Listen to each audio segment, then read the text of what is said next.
All right, the 2022 Springtown meeting will please come to order. Town meeting can easily be debated that it is the purest form of our democracy left.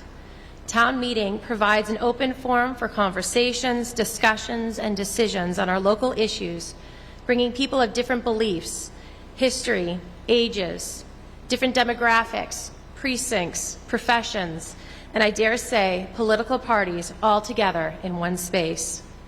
Town meetings' procedures and our town's character fuel this body to be a place of continual town growth and synergy. From those in this auditorium to those in the cafeteria to everyone watching remotely, this is Winchester's legislative government that is of the people, by the people, and for the people. It is time to let the interpersonal connectivity return to this legislative body of our government.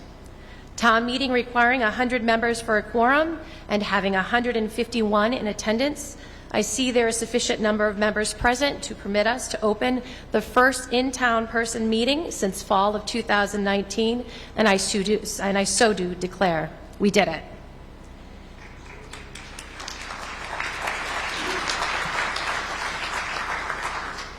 To our town meeting members, welcome back, and it is so great to see all of your faces again. I look forward to hearing your voices and seeing your expressions, if only through your eyes. And to our brand new members, a very warm welcome and sincere thanks for your decision to serve our community and represent your precincts. I also want to welcome members who join us from the cafeteria. Many of our town staff is out there, members of boards and committees, our town consultants, article presenters, as well as residents and other visitors who have all joined us tonight. Welcome, one and all. I am Heather Von Mering, your town meeting moderator. I am joined by our town meeting staff. To my right, left for you, is the town clerk and clerk of the meeting, Miss Mary Ellen.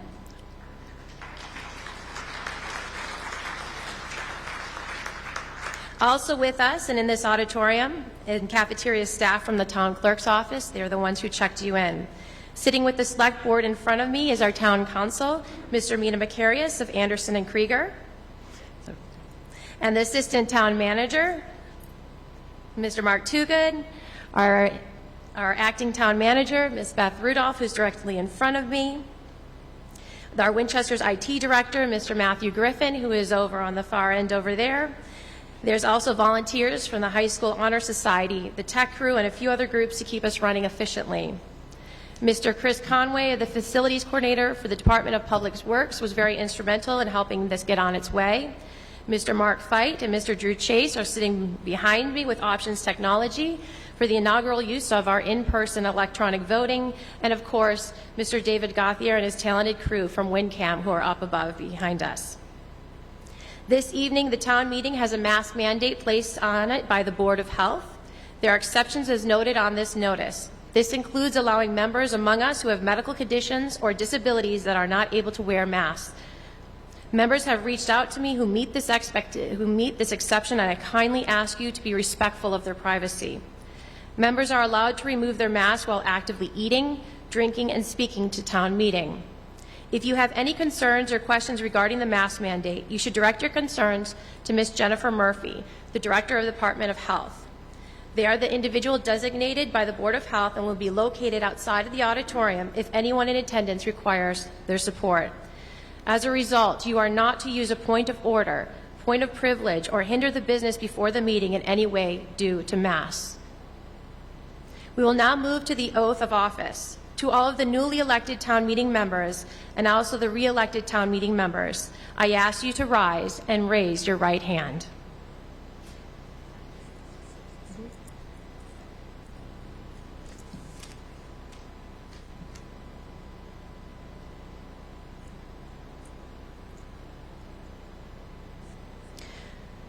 When I'm done reading, please say I do.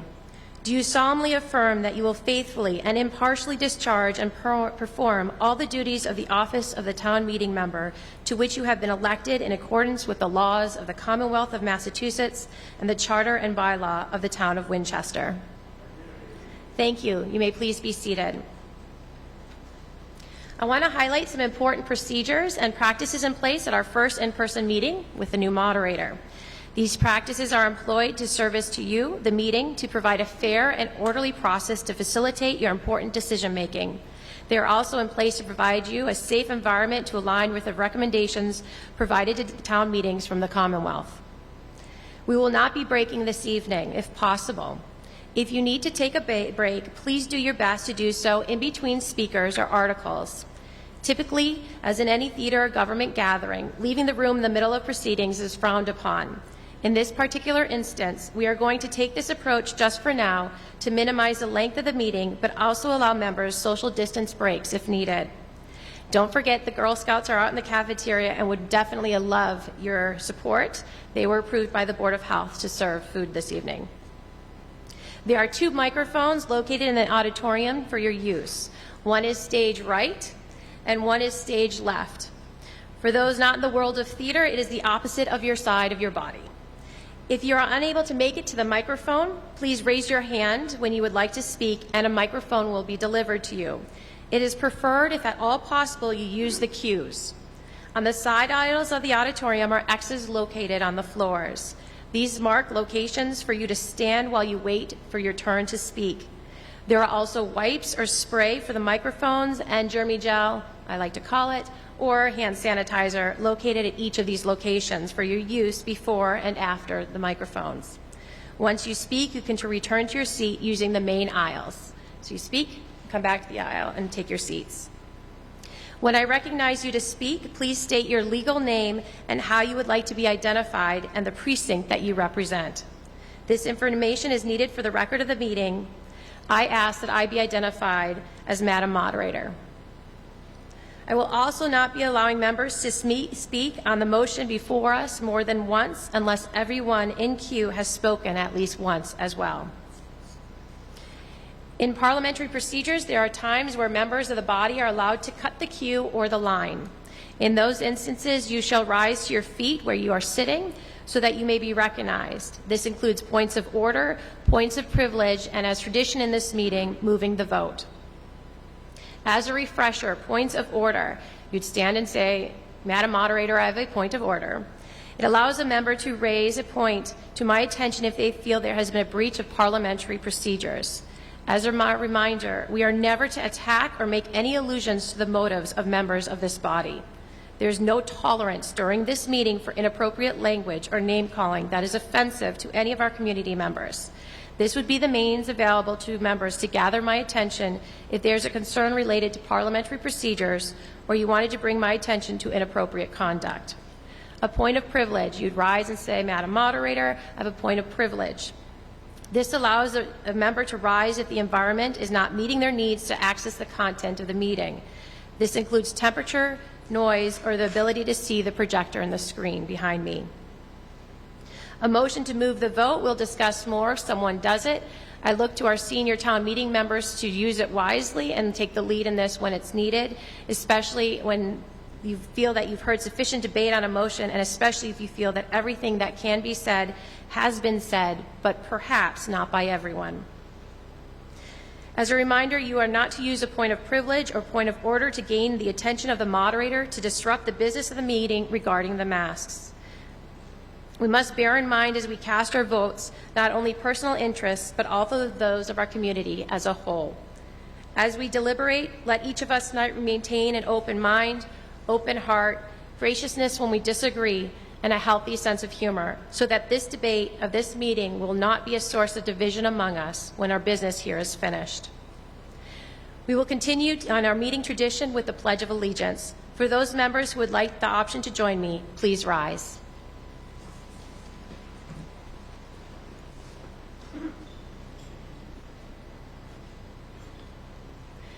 I pledge allegiance to the flag of the United States of America and to the republic for which it stands, one nation, under God, indivisible, with liberty and justice for all. Thank you. You may please be seated. Finally, before I move on the preliminary motions, I want to take a moment to thank all the members of our community who have retired from their roles of volunteer leadership in our community. Due to the overwhelming agenda before us, it will not permit us the time to go through all those names individually. I want to make sure you know that it does not mean that our gratitude and our appreciation for your service is in any way diminished. Thank you very much.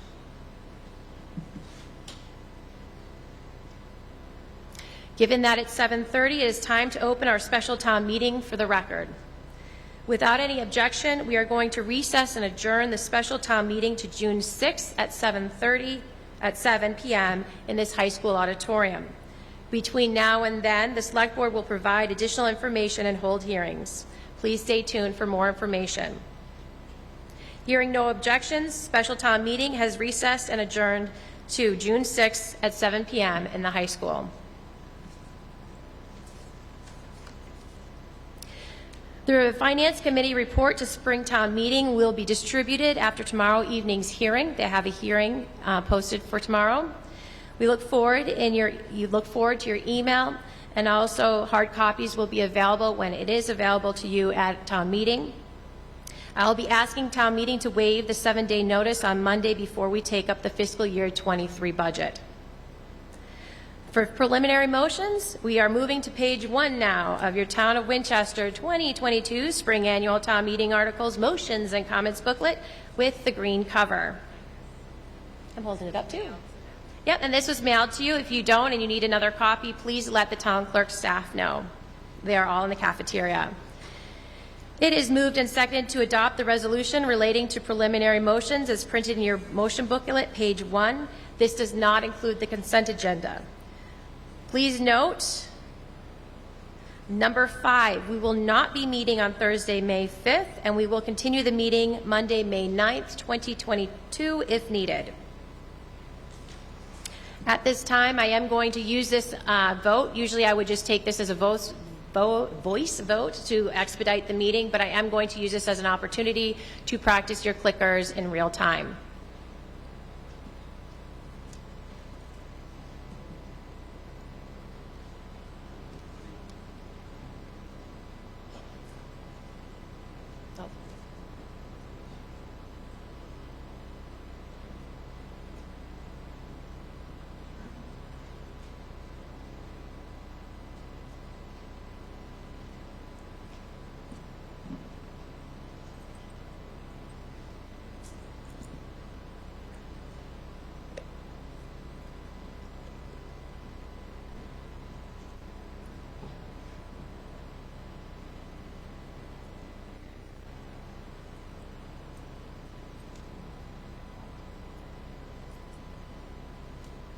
All right, it is time to make your vote on Article 1 for preliminary motion.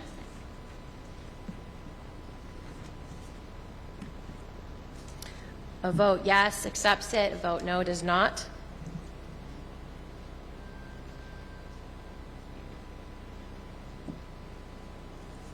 A majority vote is required.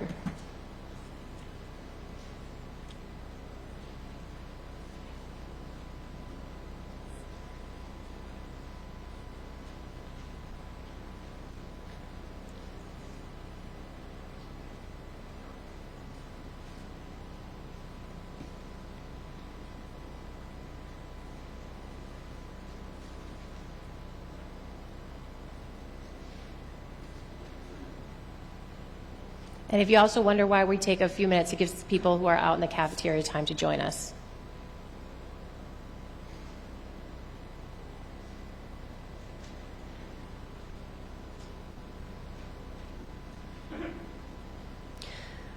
All right, seeing that we need a majority vote, a vote of 143 of the members present is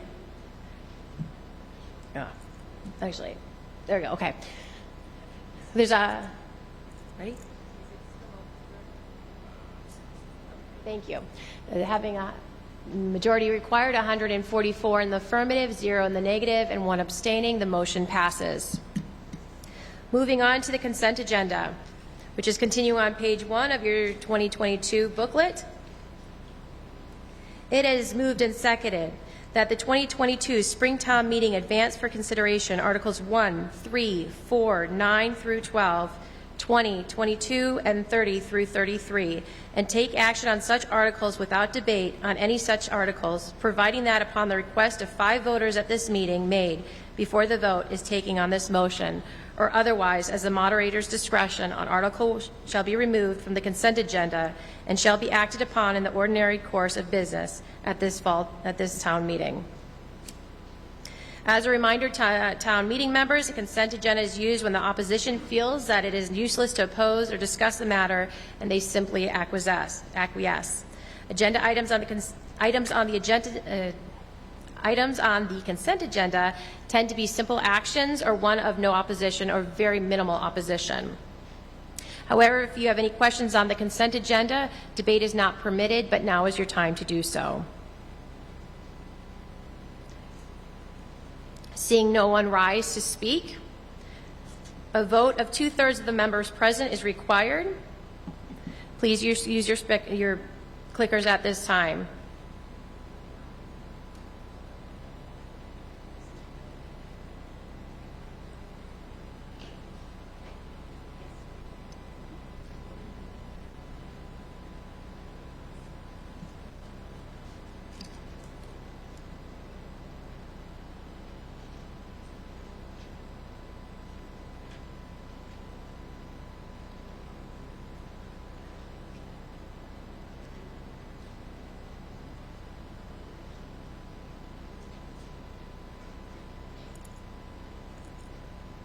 With 150 members voting, 100 required for pass, 147 in the affirmative, 2 in the negative, and the affirmative has it. Thank you.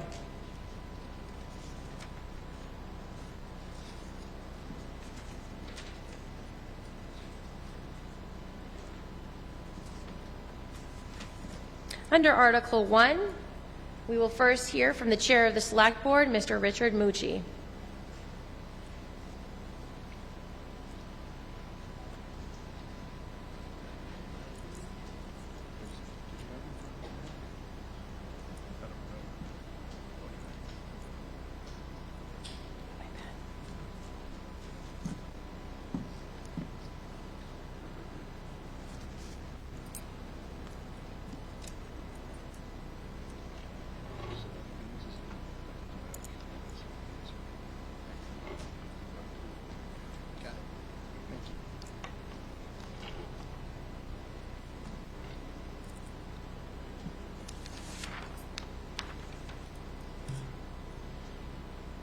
Thank you, Madam Moderator, for the opportunity to address the town meeting.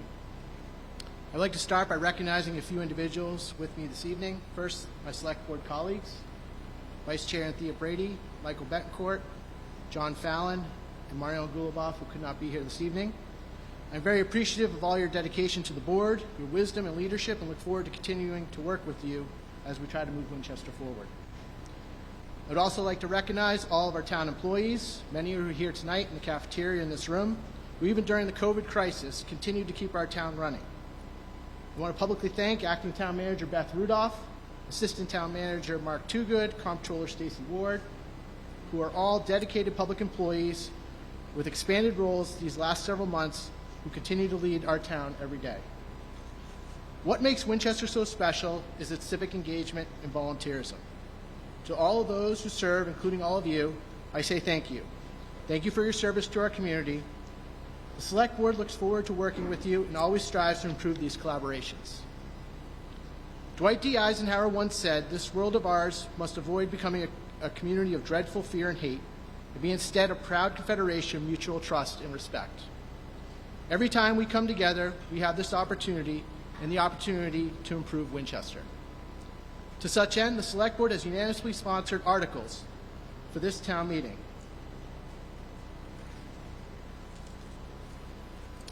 These articles are meant to improve the quality of life for Winchester residents and town employees while attempting to balance financial stability. I ask you to join the Select Board in supporting these articles. You will hear during the course of this town meeting why we sponsor these articles and what their purpose are.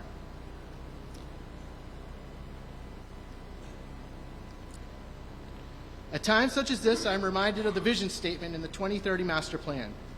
A civically engaged, close-knit community that is welcoming and inclusive, with representative leadership in town government. The community balances new growth with its historic charms and maintains high-quality town services in a physically responsible manner. We cannot lose sight of this vision. Balancing new growth with historic charm and maintaining high-quality town services in a physically responsible manner is hard.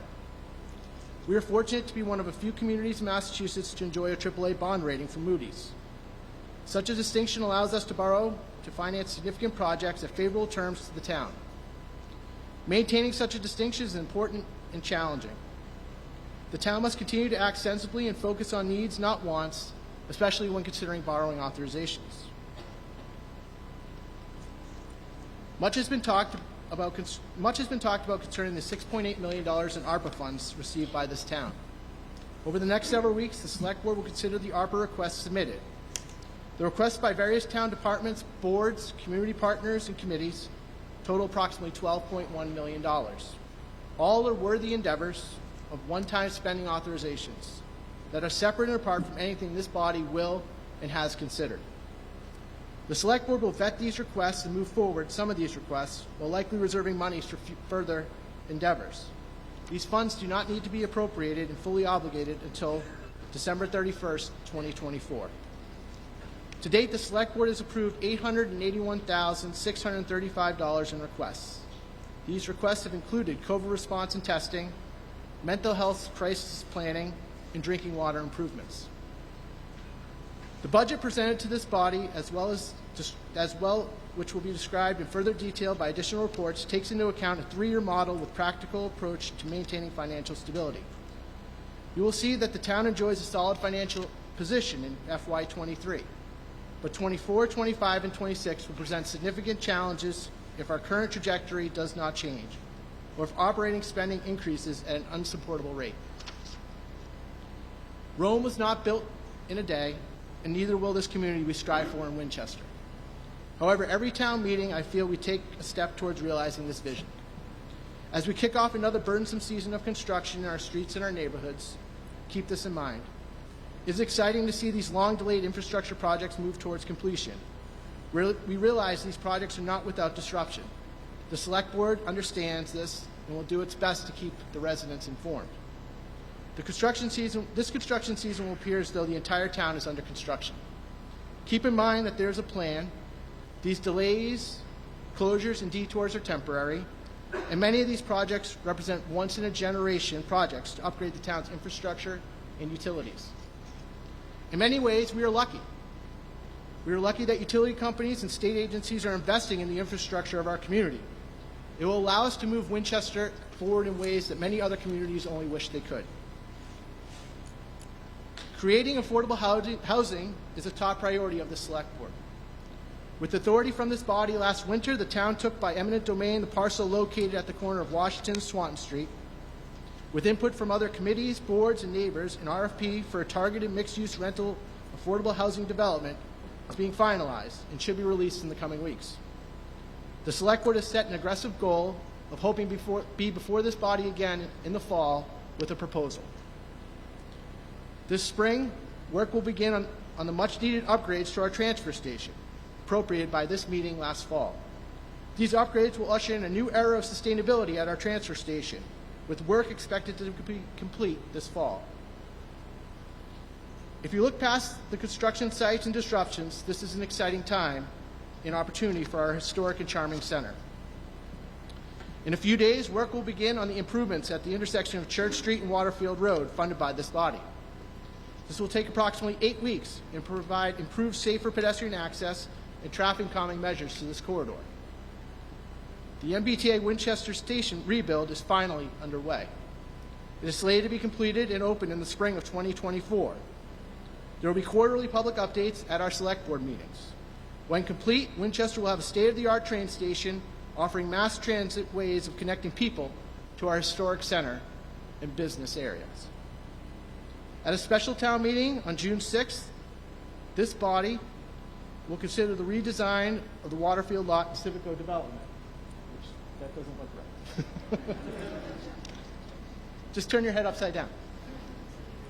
The current design is a compromise born out of the work of the Waterfield Task Force and the Select Board, It provides a capital improvement to our existing parking lot by maintaining 70 town-controlled public parking spaces at grade, while developing the parcel into a 60-unit mixed-income residential development with better financial terms for the town. 40 of these units will be mixed-income affordable housing units. It may be helpful in considering the Waterfield lot development to understand the big picture concept for Winchester Center. In order to understand where such a development would fit in, remember that the core themes are to balance development with preservation, ensure sustainability, build community, and connect people to places.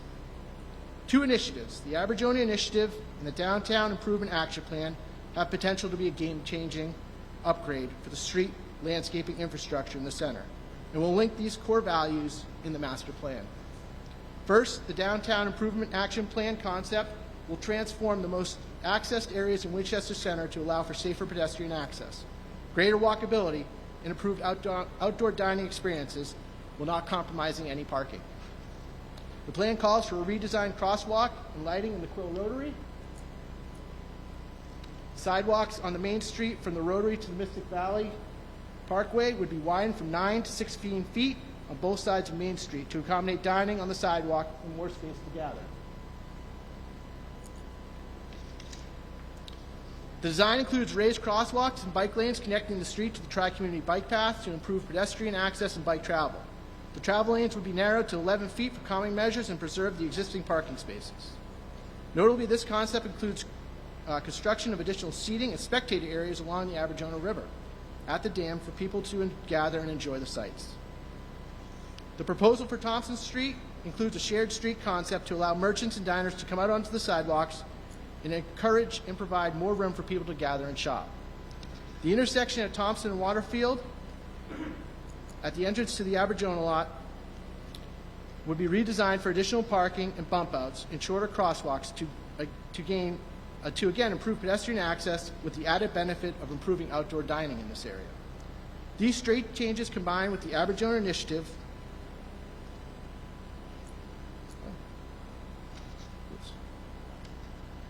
which calls for a cleanup of the banks of the Adjourn River in the center and the addition of plantings along the riverbanks, which would be transformative and represent the greatest infrastructure changes in decades.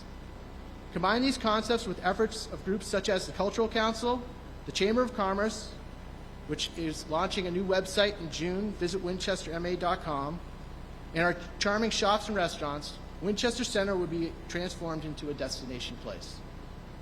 Considering the big picture, hopefully you share the Select Board's excitement for these projects and concepts. Hopefully you can see how a new train station, possible development at the Waterfield lot, 10 Gonvers Place, Fells Hardware, Washington and Swanton Street could fit into these concepts and initiatives. Hopefully you see how combined these projects and initiatives would usher in a new era for this town while maintaining its history and charm. With any luck, they also provide a pathway for all of us, including this body, to work in collaboration and further the work of all the committees, boards, and community stakeholders to get us closer to our community's vision. An engaging, inclusive community that continues to grow while maintaining its historic charm, high-quality town services in a fiscally responsible manner. Thank you.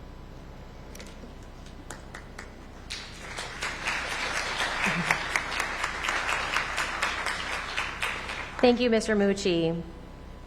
Now for the report of the town manager, interim town manager, Ms. Beth Rudolph.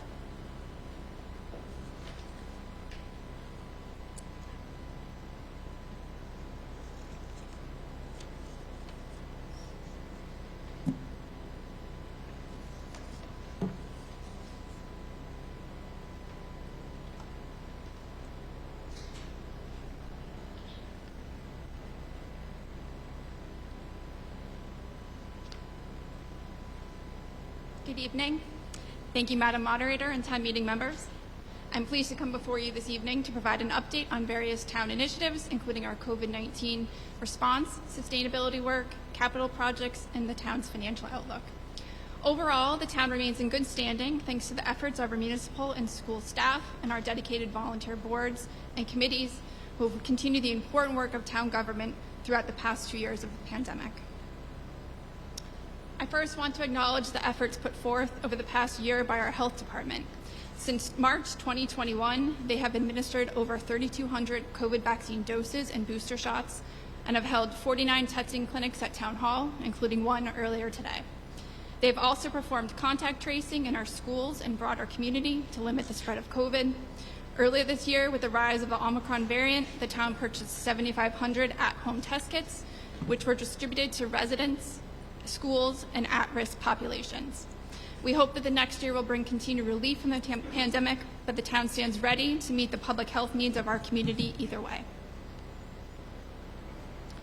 Improving communications to residents continues to be a high priority for the town manager's office and will be informed by the results of the Communications Study Committee, who you'll be hearing from later this evening. A large part of our current communication plan revolves around the town's website, which was updated earlier this year after months of work between town staff and representatives from stakeholder groups. One of the key changes to the website was the implementation of a combined community and government calendar, where all events are now posted in one place, making it easier to see what's happening in town and to identify potential conflicts. We encourage all community groups to populate the calendar with your events to make this the best possible resource for our residents. Additionally, residents may sign up on the website to be notified via email about a variety of topics, including government meetings, news alerts, community events, and volunteer opportunities. I'll also give a plug for the town manager's newsletter, which comes out every Tuesday. You can sign up to receive a copy of that via email here as well. In 2019, the Select Board committed Winchester to reducing greenhouse gas emissions by 80% by the year 2050. And the town adopted a climate action plan in 2020, which outlined a roadmap to meet this goal. Over the past year, the town has embarked on several important sustainability initiatives, including participation in MAPC's Accelerating Climate Resilience Program, continued grant support for the installation of EV charging stations, and a focus on sustainability for our municipal building projects, as well as private developments. This led to the recent commitment from the developer of 10 Converse Place to construct an all-electric building. Moving on to capital initiatives. It will be a busy summer construction season again this year, due in part to municipal construction projects, but also as a result of construction by Eversource, the gas company, the MWA, and the Mbta. I'm pleased to report that construction on the Swanton Street Bridge project was completed last week. There's a nice picture of our new bridge with fresh pavement and new railing, and that construction has begun on the North Reservoir Dam rehabilitation project, which has been the subject of multiple town meeting votes over the past few years. The town is also moving forward with the construction of traffic calming improvements at Church Street and Waterfield Road, and at the intersection of Woodside Road and Wildwood Street. Mass DOT will be finishing up construction on the Safe Routes to School project at the Vincent Owen School later this year, and DPW will be completing sidewalk work around town, including a new sidewalk on Woodside Road. Last fall, town meeting approved funding for a town-wide transportation plan with the goal of identifying and prioritizing projects that will improve bike and pedestrian safety. The town has scheduled a listening session for this on Thursday, May 19th at 7 p.m. via Zoom to get input from residents on their transportation priorities. We've also developed an online survey and web tool, shown here at the bottom of the screen, that residents can use to identify problem areas. There's a flyer in your packet this evening with more information, and I hope that everyone will participate in this important effort. Now moving on to financial matters, and starting it off with everyone's favorite topic of free cash. The town currently has a certified free cash balance of just over $13.3 million. Approximately $1.7 million of free cash was appropriated at fall town meeting, including $1 million in one-time funding towards the transfer station project. This spring, approximately $1.1 million is being requested for use on a variety of projects and to supplement the FY22 budgets for several departments. If all articles pass, the remaining total unappropriated free cash balance will be just over $10.4 million. This number does not include the use of free cash that may be needed to balance the FY23 budget. This figure provides a summary of the historical free cash usage for the operating budget and other uses since fiscal year 2010. Note that the free cash usage for the operating budget in each fiscal year represents the amount needed to balance the budget in the subsequent fiscal year. So for example, in FY10, just over $2.2 million was used to balance the budget in FY11. Very little free cash was committed to future year operating budgets in FY 19, 20, and 21 due to the operating override. On average, since FY 10, and not including the 3 overrides, the town has used approximately $1.2 million in free cash annually to balance the budget. This slide provides a history of departmental turnbacks at the end of each fiscal year since 2012. FY 20 and FY 21 were outliers, with higher than normal turnbacks during the height of the COVID pandemic due to spending freezes, reduced overtime, and the use of CARES money for eligible pandemic-related expenses. FY 17 was also an outlier due to debt service estimates. Including those 3 years, departmental turnbacks have averaged around excluding those 3 years, departmental turnbacks have averaged around $1.4 million annually. The town last approved an operating override in spring 2019, which was available for use during the FY 20 budget. At the time of its passing, the override was expected to last 2 to 3 years, and the full capacity was used to fund the FY 22 budget. Beginning in FY 23, the town has a structural deficit whereby growth in revenues do not keep pace with the growth in costs necessary to maintain a level service budget. For FY 23, both the town manager's budget and the FinCom budget rely on the use of free cash to close this structural gap. The deficit is expected to increase in FY 24, 25, and 26, and will require action in the out years to ensure that the town does not fall below the 6% minimum operating reserves specified in the policy adopted by the Select Board in 2010, which would put the town's AAA bond rating at risk. In our discussions last fall, Moody's specifically identified the following factors that could lead to downgrading of the rating: trend of operating deficits leading to a decline in reserves, increase in the town's debt burden, and an inability to maintain funding towards long-term liabilities. Based on this feedback, the town should consider adopting a stronger operating reserve policy in the future as part of any future operating override discussions. As part of the FY 23 budget process, senior management completed a sensitivity analysis to evaluate 3 scenarios representing various revenue growth and expense projections. This figure shows the result of that analysis. It is my understanding that FinCom has completed a similar evaluation, the results of which you'll likely see in their presentation this evening. While the percentages between our 2 figures may differ slightly as we go out further in time, the overall trend is the same. The town will be challenged to stay above our 6% operating reserve policy once we get past FY 24. This budget process has highlighted the need for the town to come to a consensus on a long-term financial plan and vision for the town's services and capital needs. And finally, on a much happier note, I'm pleased to let everyone know that after a 2-year hiatus for the pandemic, the Inca Fair and Town Day activities are back on this spring. Additionally, the Winchester Cultural District and Griffin Museum will be hosting their 3rd annual Photoville Fence exhibit in Winchester Center this summer. And with that, thank you for your time, and I look forward to continuing our work together. Thank you.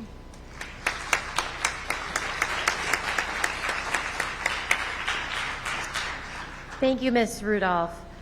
Next report. For the report of the school committee, Chair of the school committee, Ms. Karen Mariama Bolognese.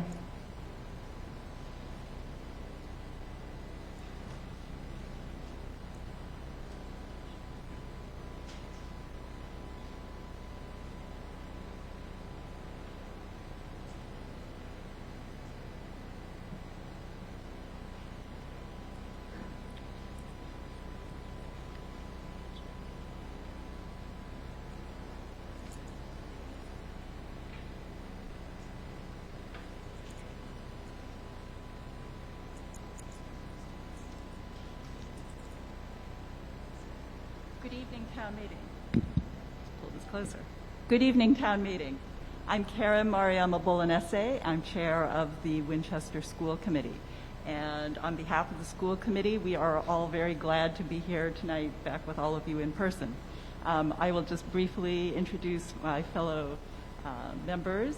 My vice chair is Ms. Michelle Bergstrom, and then Mr. Seamus Brady, and Mr. Tom Hopcroft, and Mr. Christian Nixon. So thank you very much. And tonight I will be updating you on our schools. Just to start things off, here is a picture from the spring high school musical, Anything Goes, showing our cast and pit orchestra and our student designed set.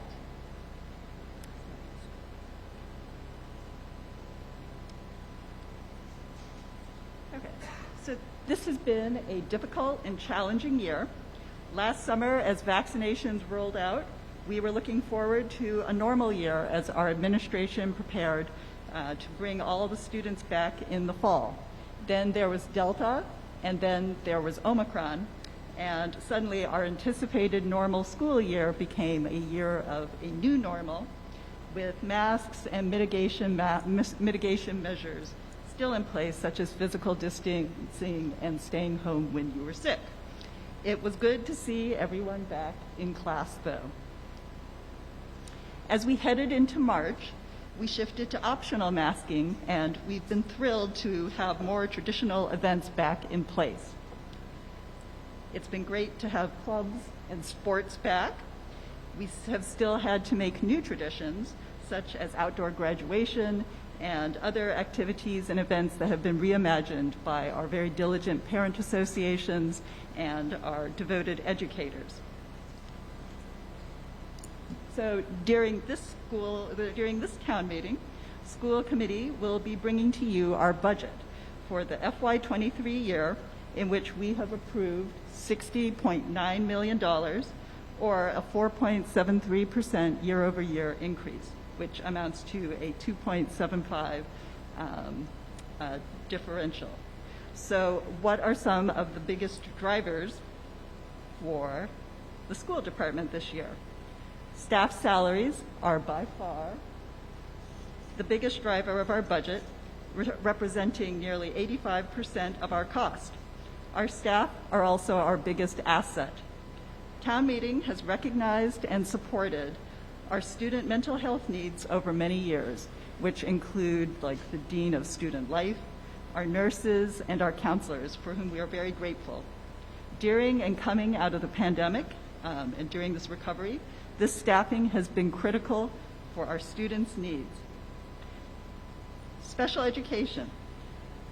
Another impact of the pandemic across the nation and here in Winchester is that many students have required more academic and mental health help and have more complex learning needs than before.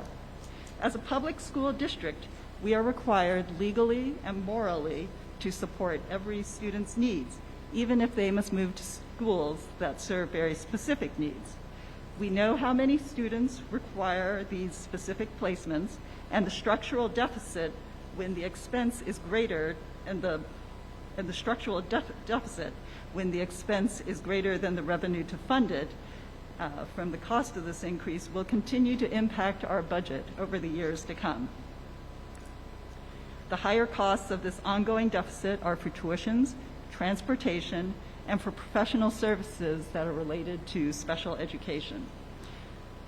We must continue to staff our language-based learning disability program at the Vincent Owen School and McCall as our students move up each grade. Our administration and subcommittee have worked tirelessly to quantify this impact for special education and to spread it out. On the radar this year, we are negotiating all our contracts with our 5 unions. Enrollment also remains a challenge. During the pandemic, we've seen our enrollment contract, particularly at the K through 2nd grades, as many families move their children into private schools for more certainty when state guidelines were uncertain for public schools. With those tuition deposits due in the spring, and having spent 2 years in private school already, some families are just simply opting to stay put. On the flip side, 40B projects have broken ground, which you can already see along Cambridge Street and River Street. The first students from any of those grades could be coming our way in FY23, so we are preparing now and planning where to put those students. Federal emergency relief funding has helped us cover some COVID costs, but this is limited, specific to certain items, and one time only. We still expect another infusion from our share of funding to the town, which will be phased in over this year. As this is one-time funding, this will not cover ongoing years of special education expenses, so we have been planning carefully for its use. Last spring, town meeting funded the Morocco Life Extension Plan. The modular gas-fired boilers from this plan were installed last fall and are working well. Roof repair and replacement are scheduled for this summer. Electrical system replacement will follow in the summer of 2023, as it will require extensive planning and shutting down power to the whole building. All these improvements, though, will help us extend the building until we can replace it. For Lynch, the EFPBC submitted our preferred site plan option, a full replacement to the Massachusetts School Building Authority, the MSBA, in March. You can see,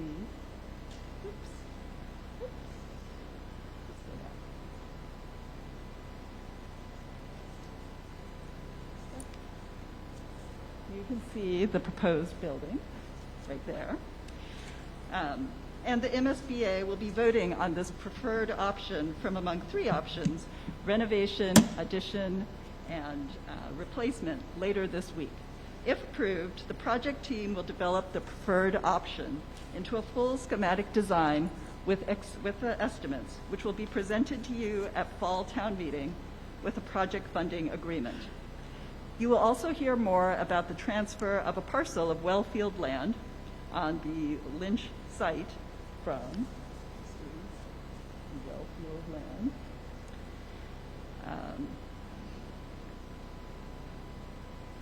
And this will be transferred from the town to the school committee at town meeting, as this will be a requirement for the MSBA to vote on our preferred replacement option. Our project team, including TAPE Architects, Program Manager Hill International, and the EFPBC, have spoken loud and clear on the need for swing space for Lynch, to get all the children off the site, to provide the least intrusive learning environment for students, and to enable the project to hold to a fall 2025 reopening. Historically, Parkhurst has served as swing space, including for Vincent Owen, Ambrose, and for the Lincoln rebuilds. With the entire building accessible now because of the elevator and the stage lift, Parkhurst is now fully ADA accessible and remains an option for swing space for Lynch students during construction for 2 school years. Central office will need to move out of Parkhurst, though, to free up the currently occupied space. Town meeting will hear an option from the EFPBC for central office to move to a renovated carriage house on the Ambrose campus during the spring meeting, as well as for Lynch swing space, including Parkhurst and additional modular classrooms. Throughout this school year, we've been grateful for the steady leadership and guidance we've had with Dr. Frank Hackett. With 17 years as superintendent in Braintree, Pembroke, and also in Maine, he particularly brings much needed experience in building projects with the MSBA while we maneuver the Lynch School rebuilding project.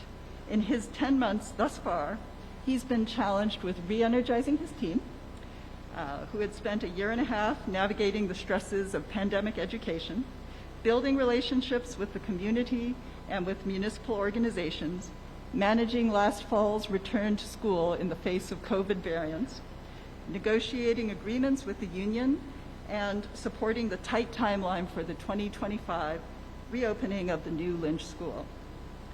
School committee voted unanimously to extend his contract and make him the Winchester Public Schools Superintendent of Schools. He'll be continuing to engage with the community as he lays the foundation for the district's strategic plan into the future and seeks the best for all our children in the community. So please join me in welcoming Dr. Hackett as our superintendent.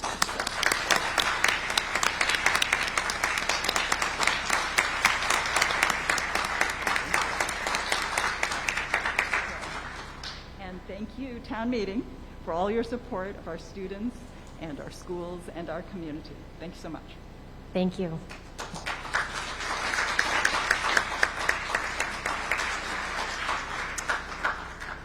For the report of the Board of Health, I welcome Ms. Maureen Pimentel, the Vice Chair of the Board of Health.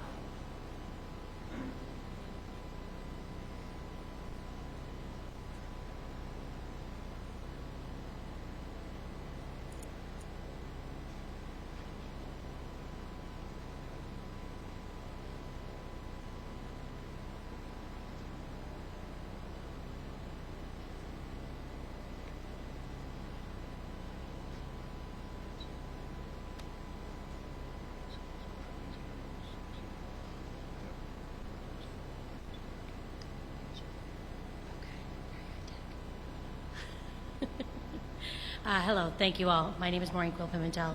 Thank you, Madam Moderator, and I already screwed this up. Hold on. How do I get back? Sorry. All right, here we go. Thank you again. I'd like to recognize and thank Jen Murphy from the Winchester Health Director and her team for the tremendous work and skill in keeping our town as safe as possible in dealing with COVID, as well as in conducting the large number of routine actions that the Health Department carries out each year. The board would also like to thank town meeting members for your flexibility and support in funding us to meet the needs of this town.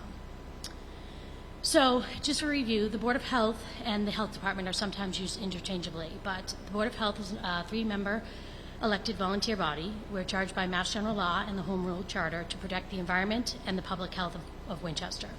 We set policy and we oversee the operations of the Health Department through our agent, Jen Murphy, and the Board of the Health Director. The Health Department is a 3.5-member staff department. They work on 2 prongs, safety and prevention for the town of Winchester. We can't talk about the Health Department or the Board of Health without talking about COVID for the past year. Our Health Department, with limited staff and resources, set up an unbelievable response to the pandemic. It was a 3-pronged approach with testing, vaccination, and contact tracing. For the year 2021 alone, they did 2,497 COVID-19 shots.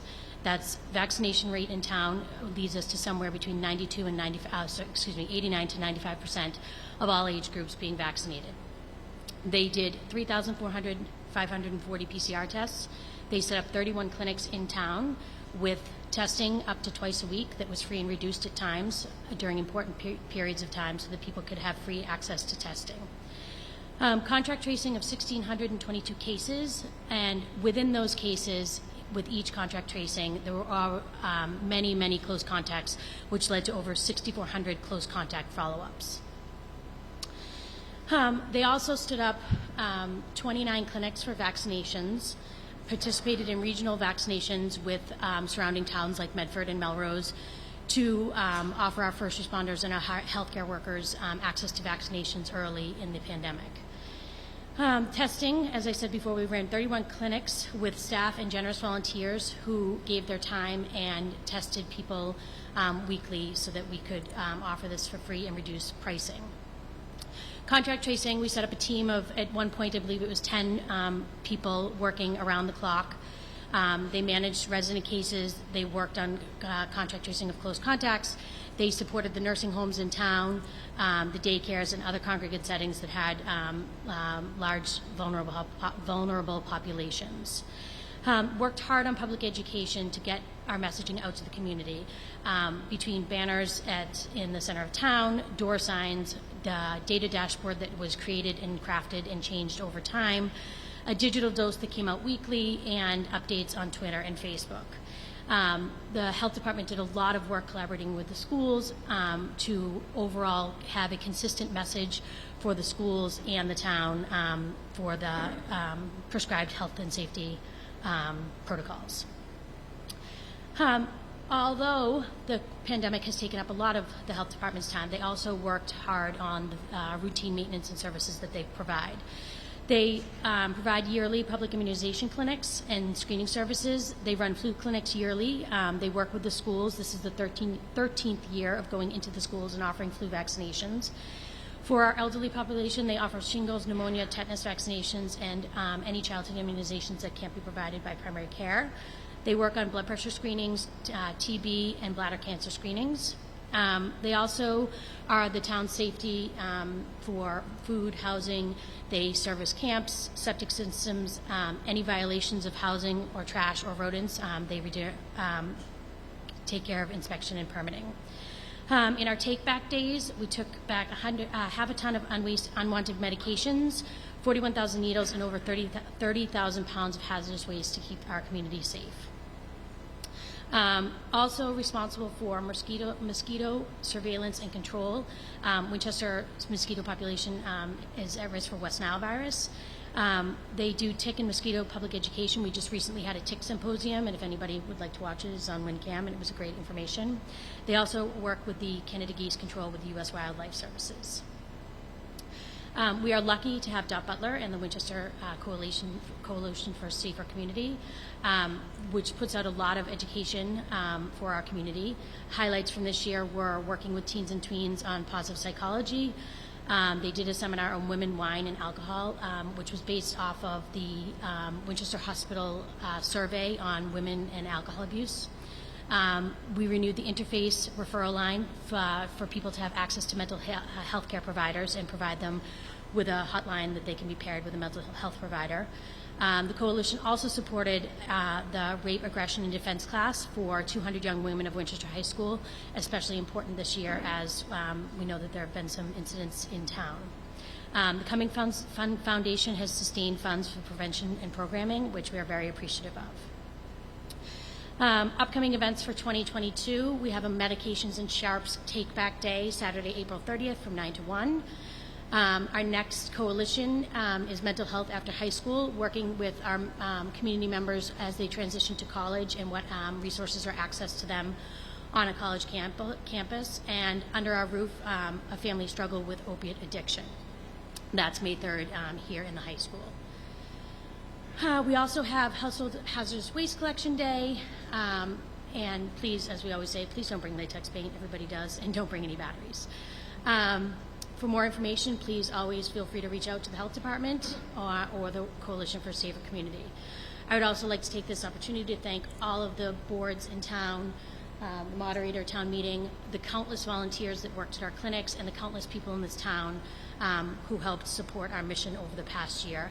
I'd also like to thank Kathy Donahue, Nelson Aquino, and Jen Inferner, who served on the board last year during some difficult times. We live in a great community, and coming together and working through this pandemic together has been a real example of what a great community we are.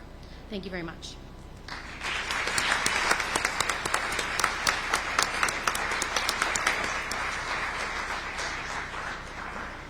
Thank you. For the report of the Communications Study Committee, I welcome Mr. Lance Grensbach, Chair.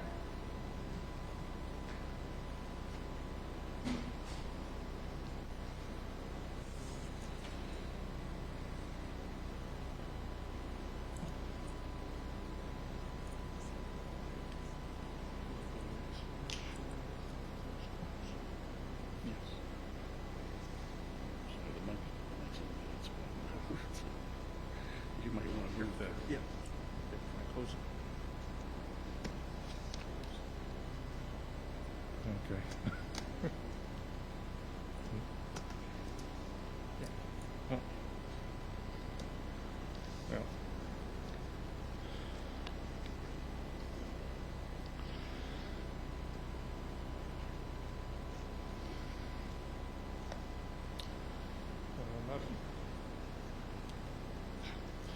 Madam Moderator, town meeting members, I'm Lance Grensbach. I serve as chair of the Communications Study Committee. To begin, why a Communications Study Committee? The short answer is because our town meeting form of government depends on well-informed voters, but our communications environment and the media landscape have changed rather dramatically. The Winchester Star of old has faded away and been replaced by a kaleidoscope of internet websites and social media platforms. These changes have affected how we learn about the work of our town boards and the decisions of our town meeting here. And at issue is whether we are adapting our communication practices to these changes. Last year's fall town meeting authorized the formation of the Communications Study Committee. This meeting tasked the committee with recommending ways to establish more robust and effective communications among town boards, town meeting, and town residents. To do this, we have been surveying town meeting members, interviewing the chairs of our elected boards, talking with business groups, and holding public listening sessions to identify communication issues and potential solutions. Tonight, we will be describing the key communications issues we've identified to date, not the solutions, the issues. As town meeting instructed last year, we will then bring our specific recommendations for solutions to the fall town meeting. So, to date, what have we been hearing? Question, are we adapting our practices to today's communication environment? The short answer we heard is no. The town's communications need to be improved and improved considerably. Residents, board members, and town meeting members alike telling us that they find it difficult and often frustrating to get timely and accurate information. They're also telling us that it is very important to find solutions because poor communications impact town meeting by increasing the time required to understand and debate issues and budgets, and by increasing the risk of making costly and ineffective decisions. They're telling us that poor communications impact town government by increasing staff costs and volunteer board time, and by reducing the effectiveness of town services. And more important, they are telling us that poor communications impact residents, the public, and you, by eroding trust and discouraging participation in town government, and by reducing voter turnout in town elections. So what are the specific problems that we hear about? Residents are telling us that it is hard to find town information. The town website is difficult to navigate, the content is incomplete, much of it is out of date, and the search function doesn't work. The recent overhaul and the town manager's letter are very positive steps, but much more work is needed. They're telling us that the town does not send out enough timely news blurbs on emerging issues. This makes it difficult to follow issues across our 7 elected boards, 17 departments, and as best we could count them, 40 appointed commissions and committees. Compounding the problem, the posted meeting notices and agendas are, as a rule, quite uninformative. Okay? And finally, people are telling us that town information is not reaching many residents, especially those who do not routinely use social media, visit the town websites, watch WinCam at night, or subscribe to the local newspapers. You, town meeting members, are telling us that all members, especially new town meeting members, need more information on how town government works. We've seen some positive response to that already in the package you have tonight. They're also telling us that much of the information provided by town meeting members in reports, motion books, and board presentations, much of that information is either too much or too little, and often arrives rather too late to support well-informed debate. That articles frequently lack context and an understandable financial impact information. And finally, they're telling us that there is no established guidance on when and how town meeting members can communicate with each other and with their constituents. Now, these issues are reflected in our survey of the 2021 town meeting members. We asked members to rate communications between town government and town meeting, within town meeting, and between town meeting and your precincts. 71% responded. Thank you very much. And we have harassed you with email and telephone calls, but we got there. Communications between town government and town meeting, the green chart, got an average rating of about 3. Communications within town meeting, the blue chart, and between town meeting members and precincts, the red chart, got somewhat lower marks, different distribution. Finally, town boards are telling us that most boards have no formal communication plans, that volunteer members have very limited time for meetings and even less staff time for communications, and that most board members rely today on informal person-to-person discussions. As a result, each board, tight on time, tends to work within its own silo. So our committee's next phase of work will focus on identifying cost-effective solutions to these issues while attempting to balance the needs of town boards, town meeting, and town residents. We will not, fortunately, be starting from scratch.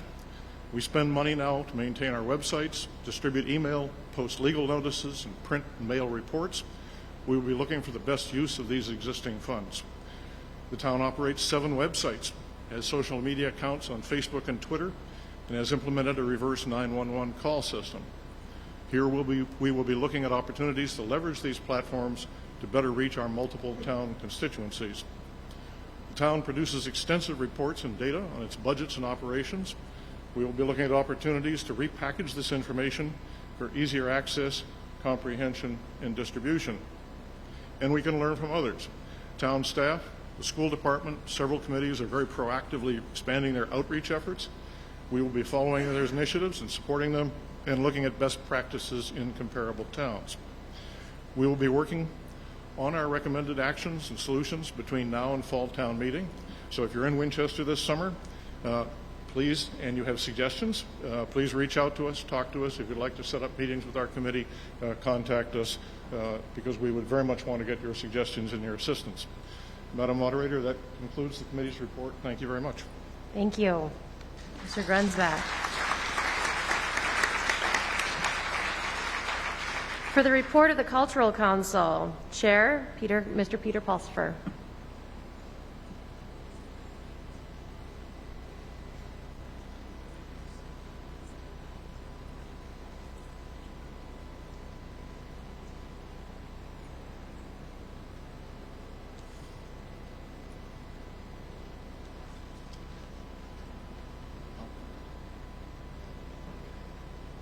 change the slides? You can't do this. Or you can do the arrows if you want to. I mean, push that down. Yeah. Right on it. But if you want, you can advance it right. It goes backwards. If you need it. All right. All right, good evening. I'm Peter Pulsifer. I'm the chair of the Cultural Council. This is Hilda Wong Du. She is the chair of the Cultural District.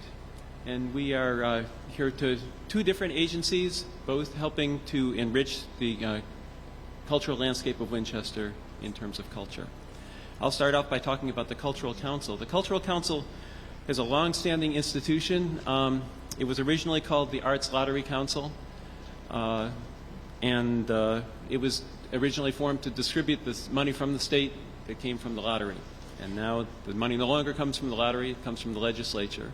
But Winchester still gets an allotment every year from the state. This is one of the largest programs, arts programs in the country. The 9 members of the Cultural Council who are appointed by the Select Board are listed there. And we have a website, winchesterculturalcouncil.org. Hilda. Thank you. Thank you to the town meeting members for your attention tonight, and thank you, Peter, for including me tonight. I am the new chair of the Cultural District. I started in January, and I succeeded Mary McKenna. Winchester's Cultural District is new, and a lot of people don't know what it is. We are the group who, for the last 2 years, have been working very closely with the Griffin Museum to put out the Photoville exhibit during the summer months. So cultural districts are places that are designated by the state for having a concentration of cultural assets. It is a recognition that culture and arts drive economic growth and builds communities. There are 51 cultural districts designated in Massachusetts, and 43 of them, including us, do get funding for our designation on an annual basis. Our cultural district is noted up there. It's the center of town plus 4 satellite areas below. In partnership with the Griffin Museum, we are on track this year to spend over $30,000 on public art in Winchester, and none of that money comes from the Winchester budget. Combined with all the work that all of our cultural assets are also adding, there's a lot of things to do here in Winchester. So That's a map of Winchester. Thank you. So these are our partners that we work with. Some of them are folks like Peter, who we work closely with. Conservation Commission is another. Others are cultural assets who are putting out lots of activities. This is not an inclusive, exclusive organization, so we welcome new members at all points in time. I think the Cultural District is a wonderful idea. It's a great way to bring together the cultural creators of Winchester. It creates more visibility for culture within the town, and it encourages people to work together and decrease silos between different disciplines. It also is a great way to maximize the economic benefits that come from culture. And the creation of cultural districts throughout the state is a recognition by the legislature of the importance of culture as an economic engine. And something that is very important in Winchester, particularly as we're coming out of a coronavirus and as we're entering into a massive construction project in the middle of downtown. Culture is a great way to energize the community. At least that's the way we see it. So one of the core activities of the Cultural Council is the grants program, which is where the Arts Lottery money went. This year we got $6,900 from the state for the grants program. Last year it was $6,300. That is an increase in the past couple of years, substantially actually, as a recognition of the problems that have been caused by the pandemic. Since 2020, fiscal year 2020, the town has contributed also to the Cultural Council. It was originally basically a match of the state funding, and now we're getting about $10,000 in the town budget, for which we thank the town very much. In 2022, this past year, we gave 14 grants totaling nearly $12,000, which is by far the largest amount of money that the Cultural Council has given. In 2021, there were 13 grants totaling $9,375. This year, the Cultural Council has instituted a new program called Micro Grants, where any Winchester resident can apply to get up to $300 at any time. They don't have to do it on an annual basis. And you'll get a decision within a month at the next meeting. It's a great way to, if you're a cultural speaker, or you have a musician that wants to perform, or you want to create a piece of public art. It just has to be art for the public good.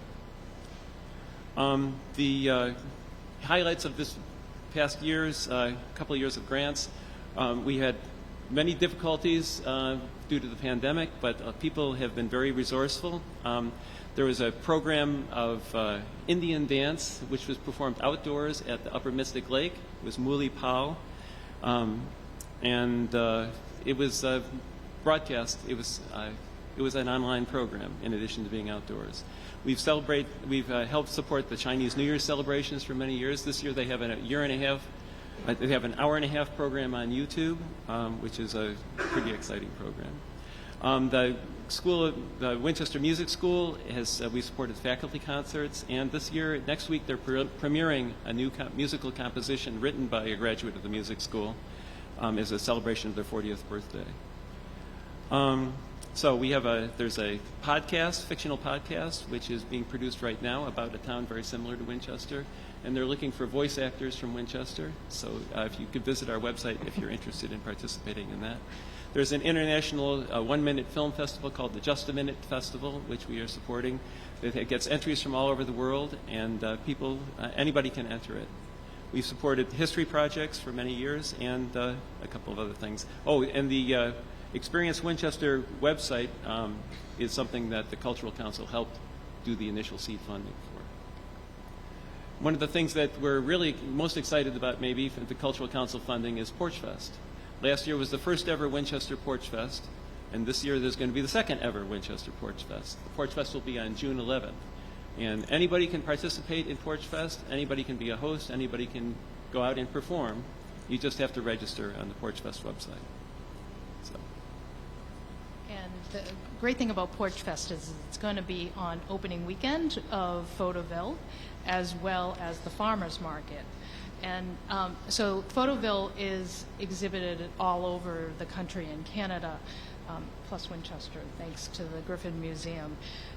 One of the things that makes our exhibit of Photoville unique is that we also include work by our high school students as well as local artists. So not only do we have New England artists, but we also have the Winchester Communities school faculty who provide music for each of the exhibits. So please do come out and visit us. It'll be there all summer long, and we're hoping to add performances and events during the summer.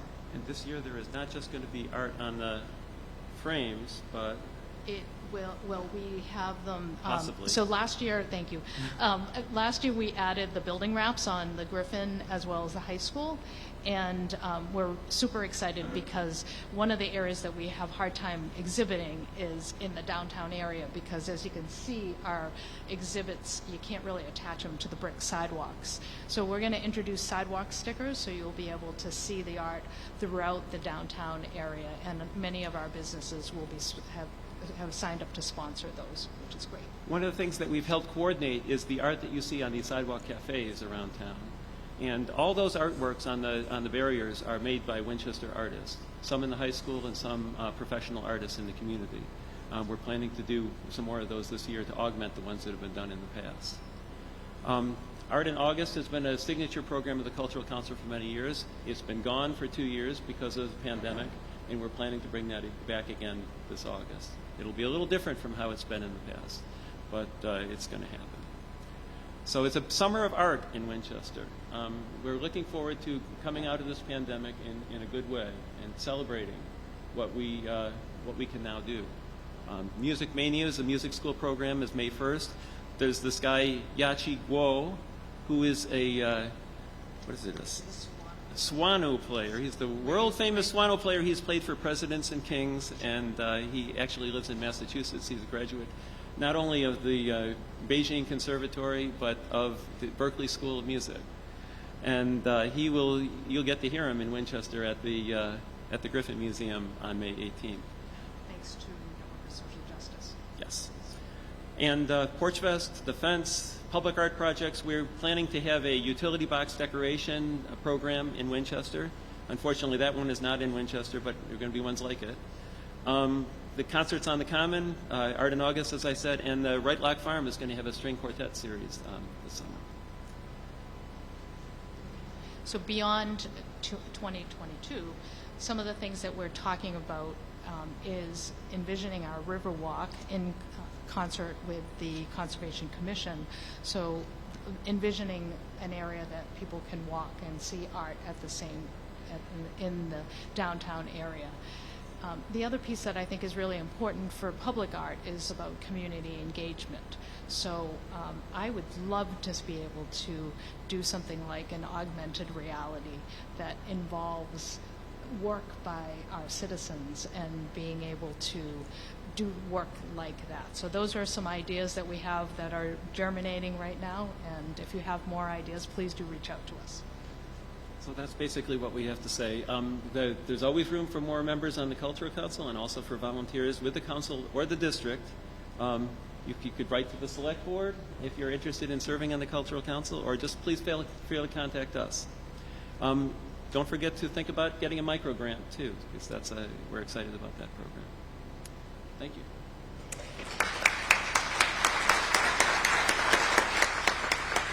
Thank you, Mr. Falsper and Ms. Longdew.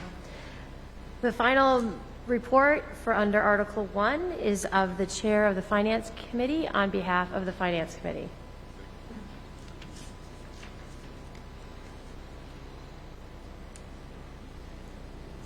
Oh, yes. Ms. Megan Blackwell.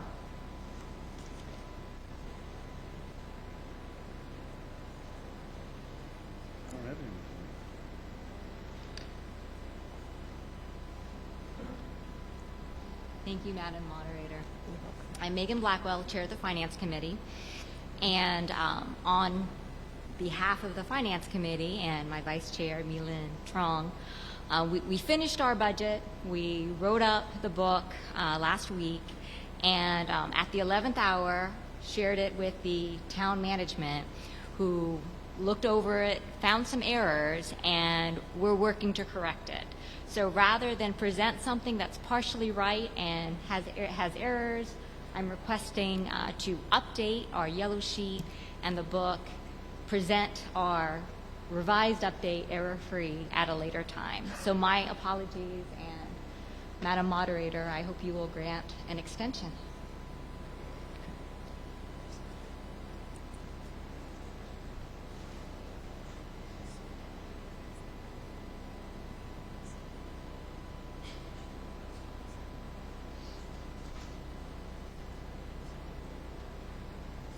We'll have you do it under your article for the fiscal year 2023, if that's all right with you. Say that one more time. You're going to do your presentation at the time of the fiscal year 2023 budget? Perfect. At that time? All right, sounds great. Thank you, Madam Moderator. Thank you. Thank you, Karen. Moving onward, we are going to move to Article 2. It is on page 3 of your Town of Winchester 2022 Spring Annual Town Meeting motion booklet with the green cover. It is moved and seconded that the report of the Planning Board be received and filed. All those in favor, please say yay. All those opposed? Yeas have it. On behalf of the Planning Board, Chair, Mr. Diabgirius.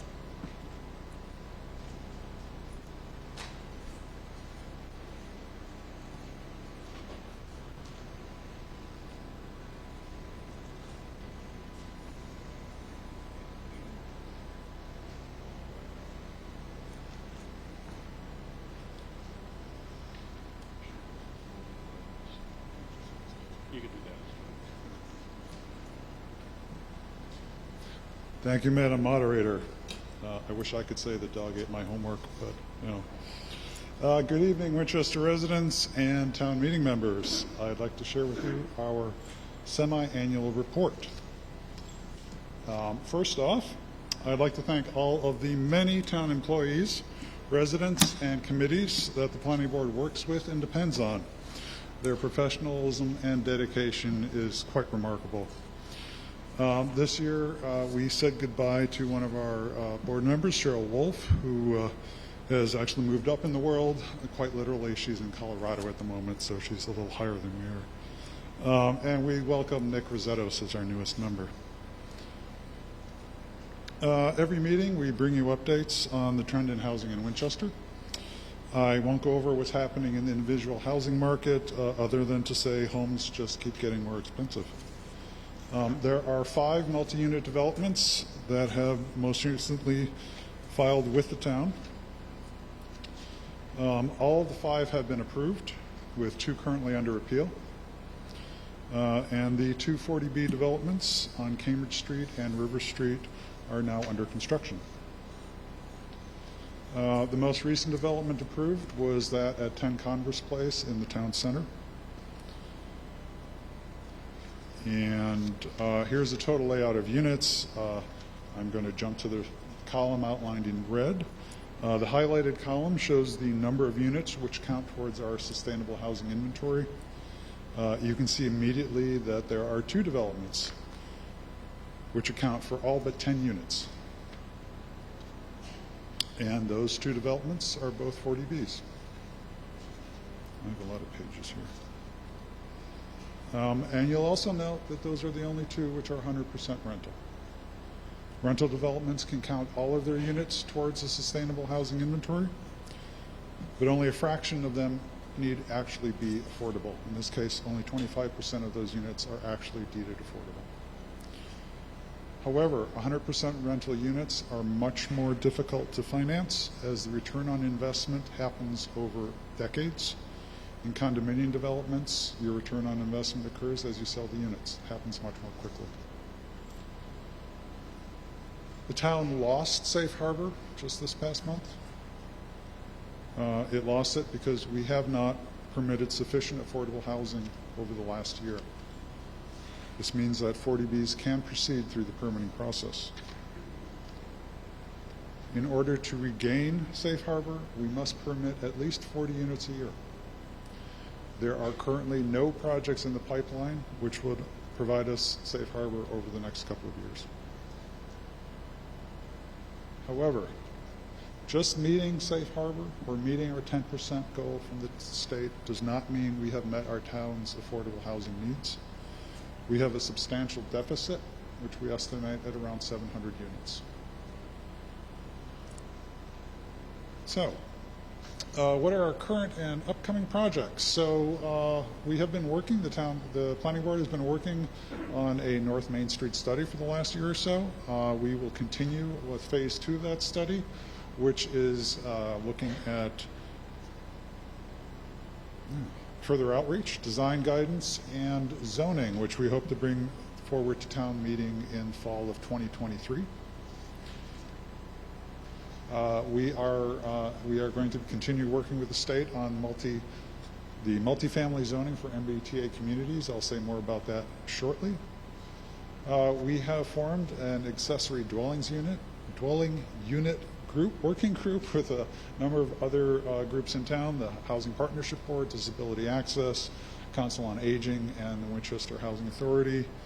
And we're trying to understand how accessory dwelling units can help with specific housing needs of some of our residents. We will be holding a public forum next month, May 25th, at the Jenks Center. We hope to see you there. Town meeting gave us money to study possible to understand development potential in the Holton Street area.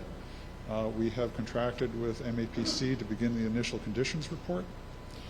And so that is going forward. We are finally starting to form the selection committees for the Master Plan Implementation Committee. We are hoping that the Master Plan Implementation Committee will begin working this June. The Planning Board, in cooperation with a number of other groups, CONCOM and Climate Action Advisory Committee, has started a tree working group, and this is trying to come up with a framework to preserve and enhance Winchester's tree canopy. Winchester's urban forests faces challenges from development, climate change, invasive species, and other threats. We will be having a booth at Town Day, and we hope to see you there. So the MBTA, the multifamily zoning for MBTA communities is a new addition to state zoning law, which is accompanied by a set of draft guidelines for the Department of Housing and Community Development. Its aim is to encourage higher density development near mass transit stations, to put a dent on the estimated deficit of 200,000 residential units in the Metro Boston area. These are draft guidelines. You may have read a lot about them in the newspapers. They are somewhat controversial. We have responded to GACD with our concerns and requested clarification. I want to note that the aim is commendable, but the guidelines are not always clear, and the ability to meet the spirit of the measures while adapting solutions for each municipality's unique characteristics is still unknown. The guidelines will undoubtedly be revised. Okay, now everyone take a deep breath. I'm going to be showing you a lot of charts. Okay, so this is now for something completely different. Okay, so I'm going to go through these and move you through all the important data. So I'd like to introduce to you some statistics on housing to consider as we begin our discussion about addressing our housing needs, as well as the town's singular dependence on residential property taxes for its income. So the first set of data I'd like to show you is age distribution. And there's Winchester, and what I've done is I've shown you what I'm going to call our cohort communities. These are the communities that we like to compare ourselves with, which are Wellesley, Lexington, Concord, as well as some of our geographically neighboring communities, Arlington, Woburn, and Medford. So let's take a look at the first one. Set of data. This is our under 20 age population. So these are essentially our school. This is our school population. You'll notice that we fall pretty much along with the cohort communities, but we also have a much higher school population than our geographically neighboring communities. This population is between the ages of 20 and 49. So again, we are similar to our cohort communities, but as we look to our geographically neighboring communities, we see we have a higher percentage of residents between 20 and 34 years of age. I'm sorry, they have a higher percentage. And I should note that these households are not contributing to their school-age populations. If they were, we'd see a different distribution. The next set of statistics I want to show you is the percentage of residential units which are owner-occupied or rental units. And I think it's pretty obvious that Winchester is an outlier. We're an outlier not just relative to our cohort communities, but also to our geographically and neighboring communities. And the availability of rental properties is one indicator of having more affordable housing. Rental properties are typically more affordable. You don't need a down payment. Now this is a little more complicated, so we'll go through this a little more slowly. So what I want to show you is the distribution of buildings in terms of how many residential units are per building. So you have single unit homes, single family homes are traditionally called. We have duplexes, triplexes, etc. So there's Winchester. Again, we're along with all the rest of our cohorts. Let's take a look at the single family homes. You can see that we're comparable with our cohorts, but we have a much larger number of single unit homes than our geographical and neighboring communities. If we take a look at the number of structures which have 2 to 10 units, which I would call sort of our smaller, let me get my page here, excuse me. These are kind of the smaller sort of mid-sized units. We have substantially, we're about the same as our neighboring communities, but we have substantially fewer than our geographically neighboring communities. And then if we get to the higher density units, these are 10 plus. These are, in some of these communities, these would be like your 200 or 300 unit structures. You'll see that our geographically neighboring communities have quite a few more. So after you look at all of these, the real question is, what do we want the future of housing in Winchester to look like? Given that we need approximately 700 units, how do we achieve this? What size, what mix do we want in Winchester? Do we want a small number of 100 plus units? That's what we're seeing right now with the River Street 40B and 90 some units over on Cambridge. Or do we want more numerous smaller structures? Which of these communities can we look for guidance as to what we should do or maybe what we shouldn't do? These are open questions we need to answer.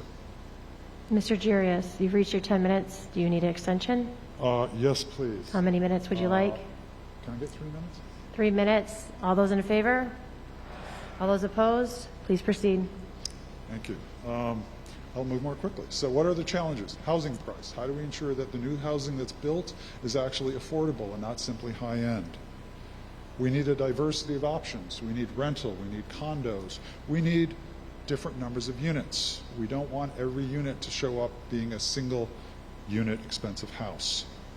Where are they going to be located? It makes sense to put some near mass transit, but we can't put it all in one place. A number of communities has decided that we are going to sacrifice this one town and put this one part of town and put all of our units there. That's not fair. We need to spread those across town. We need them to be contextual. Whatever increased density has to look right within the environment it's at. That's going to take care. We need to think about how we look at historical buildings. We know that historical buildings, they're on larger lots, they get torn down and rebuilt. Can we repurpose them to save them? Other communities have done a good job of this. We also have to worry when we increase density is what's happening to our green space, to our wildlife corridors, to the environment. We can't lose that. We know we have to improve things because climate change is going to change our natural environment. We have to make sure we don't damage it and we enhance it further. So the tools we have primarily are zoning. What can we do? We can, for instance, put overlay zoning across town in particular areas and say we can increase the duplexes or 2, 3, or 4 units. We can take lots which are currently not buildable because frontages are too small, and we say, okay, those are buildable. We can reduce parking requirements. There are a number of tools we have available to us in order to get to where we need, but this is a conversation we need to have about the values when we go forward and we make these choices. I'm skipping. Okay, let me keep going here. Okay, so what are some other tools other than zoning? Something that other communities have used really fabulously is the Community Preservation Act, which gives towns additional funds to put into affordable housing to do preservation of town and own historical structures. Economic development is something which, frankly, doesn't provide a lot of significant town revenue, but it provides something really important to this town in terms of its character, in terms of its amenities for citizens, for its residents rather, and it attracts people. So we need to find ways of bringing in people who will help what I'm going to call revenue positive households, households which will add to our revenue. So we look forward to continuing this discussion. This is something we have to face in the near term. This isn't something we can push off for 10 years. We need to think about this. But we look forward to continuing this discussion with town residents, with you town meeting, and with other town boards and committees. And thank you for your patience, and thank you, Madam Thank you, Moderator. Mr. DeHuis.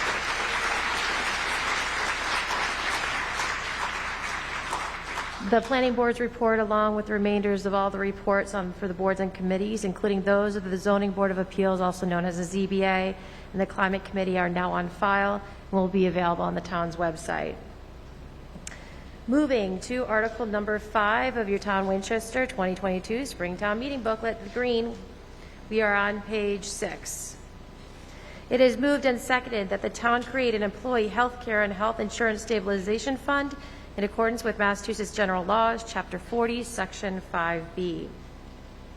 Proponent of the motion, Mr. Rich Mucci, Chair of the Select Board.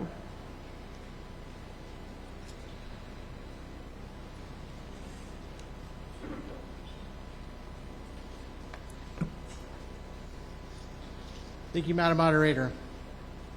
Article 5 is a Select Board sponsored article to create an employee healthcare health insurance stabilization fund. We're not asking this body today to fund this fund, but we are asking this body to create this fund.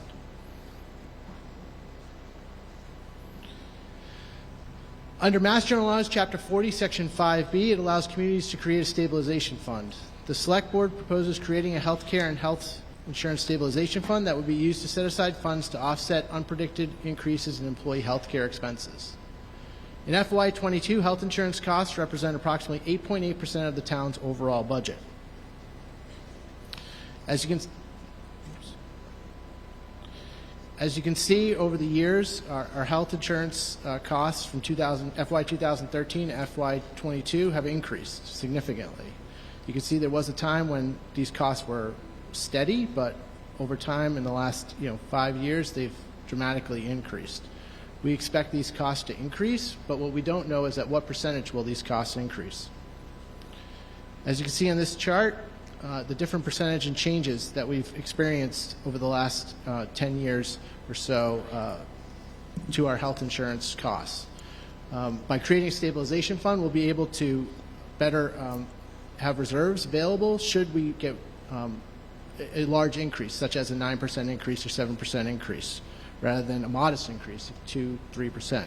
In the FY23 budget, just so everyone knows, we've budgeted for a little more than 3% increase in health insurance costs. So how would this fund work?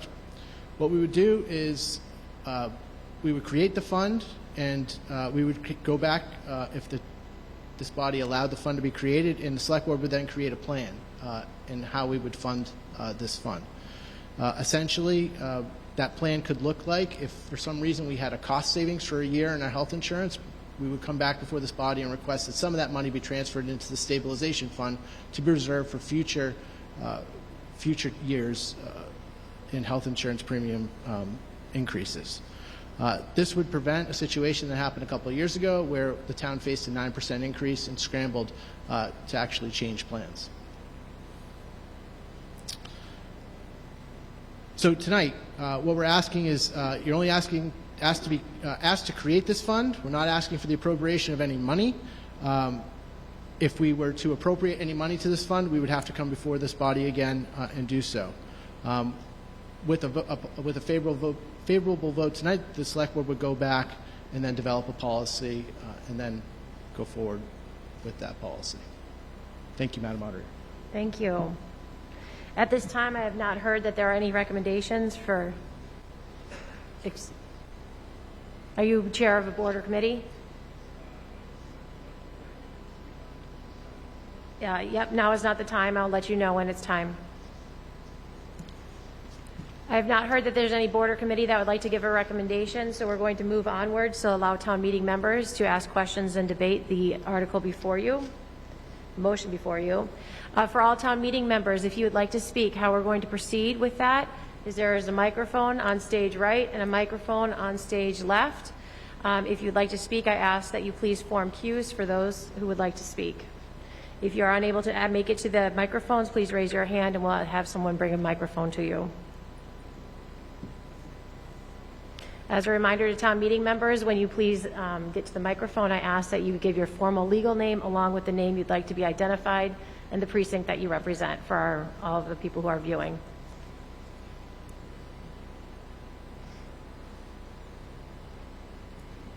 Please identify yourself. Thank you very much. Please proceed.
and 7 charter schools, thanks, gentlemen,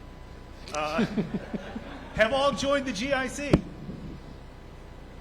So I think it's something that's worth exploring. And so I'm going to strongly recommend town meeting to do whatever we can to push the select board and others to at least look at this option. Thank you very much. Thank you, Mr. Bosansky.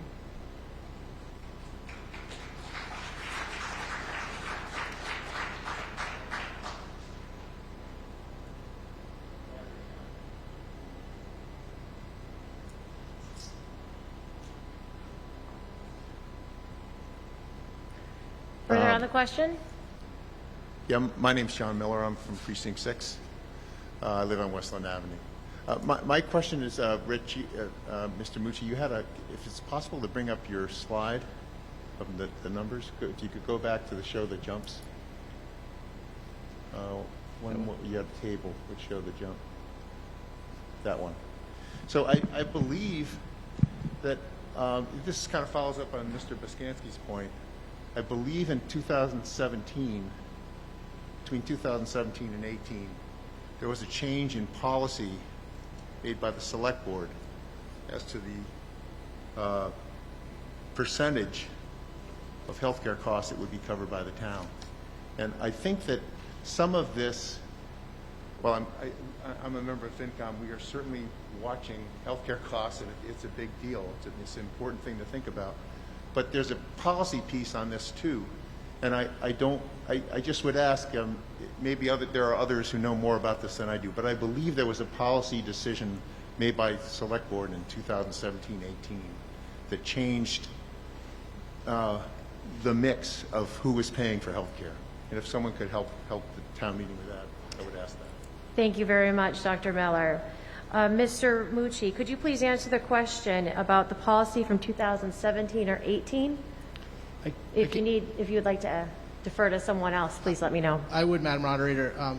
Just first to Mr. Bosansky's piece, the town is right now looking at changing health plans. It's not as easy as just changing health plans. Unions need to vote on that. And there is something in the works as we speak in order to save the town some money. And certainly there are other avenues besides the GIC out there that we're investing in. But I would defer to our Comptroller, Stacey Ward, who could speak to 2017 and 2018. Ms. Stacey Ward, please. Thank you, Madam Moderator. Town meeting.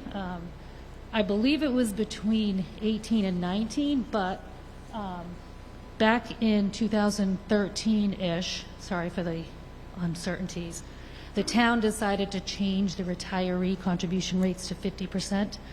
And as some of you may or may not know, that didn't go over very well for the retirees, of course, and that's why we created the Retiree Insurance Advisory Committee, which you'll hear about in Article 7, I think he mentioned. Anyway, a lot of pushback came from the retirees. That group got established to just improve communications, get some people involved to advocate for retirees, because unions can advocate for their percentages, but retirees really have no say. And so what ended up happening between 17 and 18 or 18 and 19, I'm not entirely sure of the year, the select board voted to change the rates back to not where they were, but Medicare enhanced retirees who are eligible for Medicare. They could be on our supplement, and the town would pay 70% instead of 50%. And then the active plans, if you're not Medicare eligible, you have to stay on an active plan until you either become Medicare eligible or until you buy into the Medicare program, which is expensive. But can I take this off? I can't breathe. Sorry. And so from there, that is part of the increase. It's for the retirees. It wasn't necessarily for the employees. So one of the other issues that we're dealing with the rates, there was one particular year where we were faced with a 15% increase, and so we had to do some plan design changes in order to keep that to be more affordable for employees and the town. And that was probably the jump from 18 to 19 as well. So there's a combination of things that are happening over time. In the GIC, yes, it is an available option. We have an insurance consultant that comes in and goes over all of our options every single year. One of the things with the GIC, it's a really strict administrative policy where the town loses all control over what plans you offer. And you have a 90-day window of coming onto the plan. So there's a lot of COBRA issues and there are a few issues associated with it. Not saying that it's a bad plan, but we do look at that every year with our consultants, and it is something that's always considered. And as Rich mentioned, we're working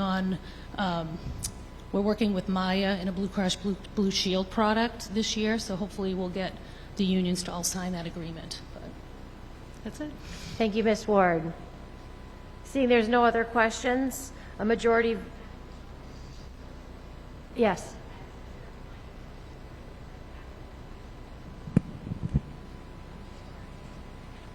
Yes, please. Will the FinCom please caucus? Town meeting, while they do that, will be in a pause moment.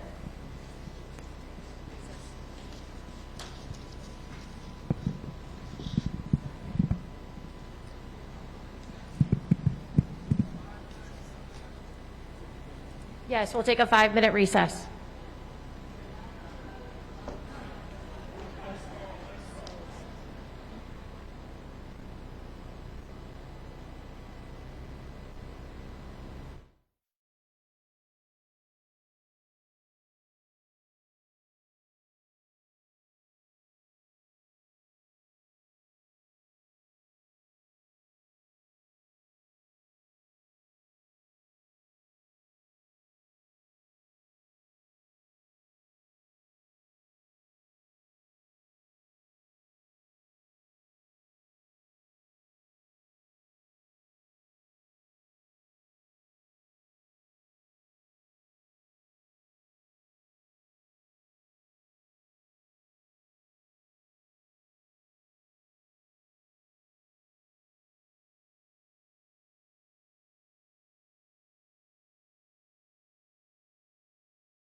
Town meeting, if you can please take your seats.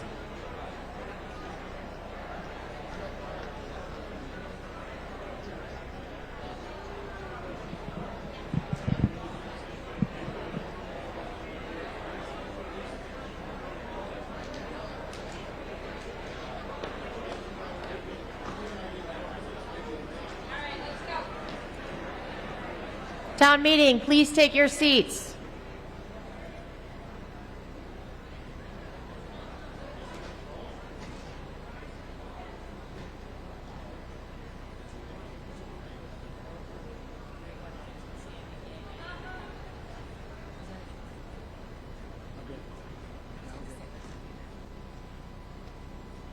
Do we have a recommendation by the chair of the FinCom? You can go up to the mic, please, if you could, so everyone can hear you.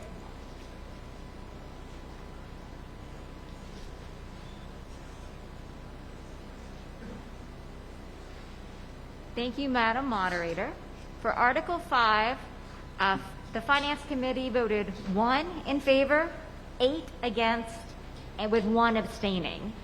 And our rationale, the majority, was that although Mr. Mbta made a good case for increasing healthcare costs, it was not vacillating. It was not increasing, decreasing. So we have pretty good confidence that it will be increasing in the future.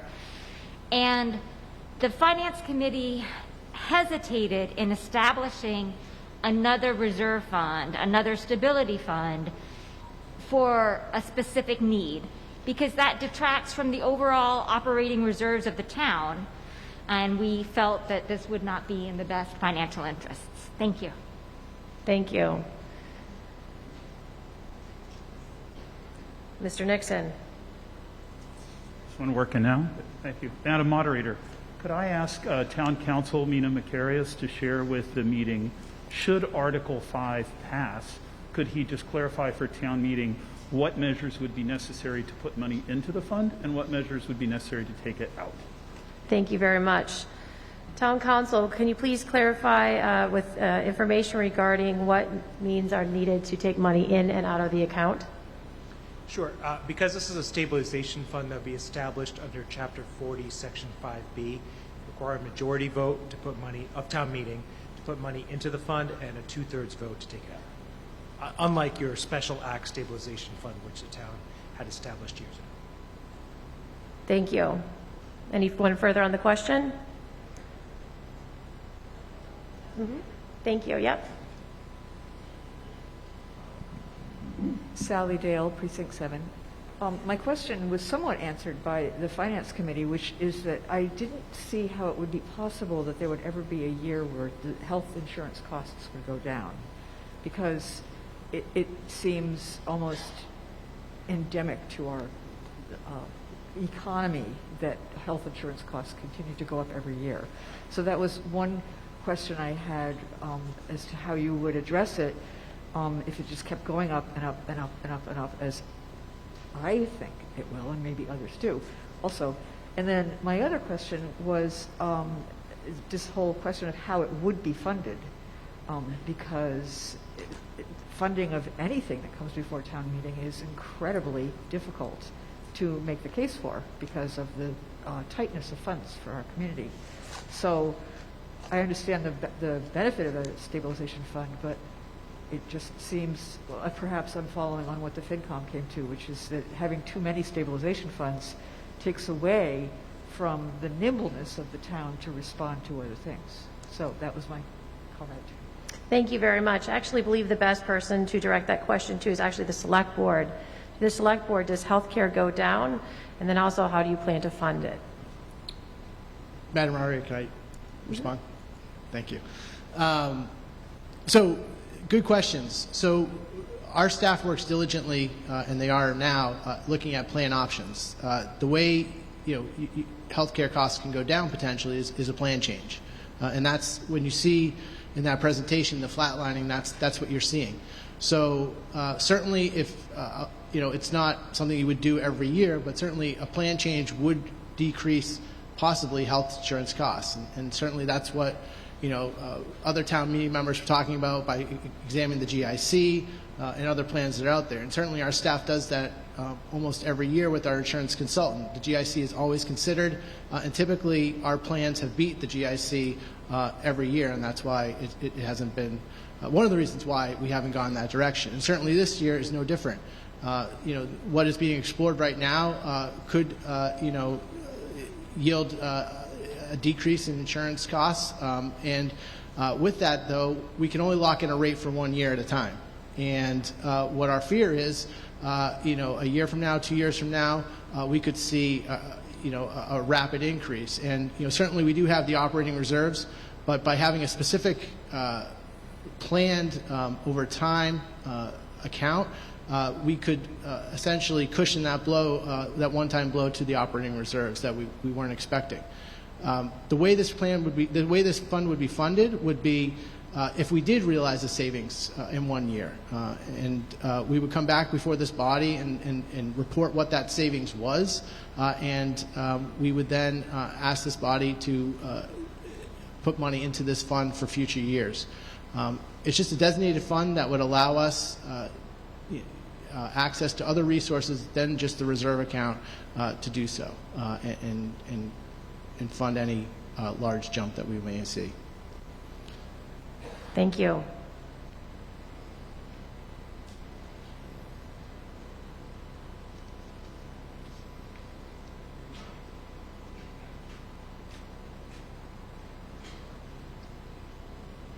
Mr. Betancourt? Thank you, Madam Moderator. Just to clarify a little bit what we're doing here, we're really trying to manage risk. And what we're managing risk for are for our teachers, our firefighters, our municipal employees.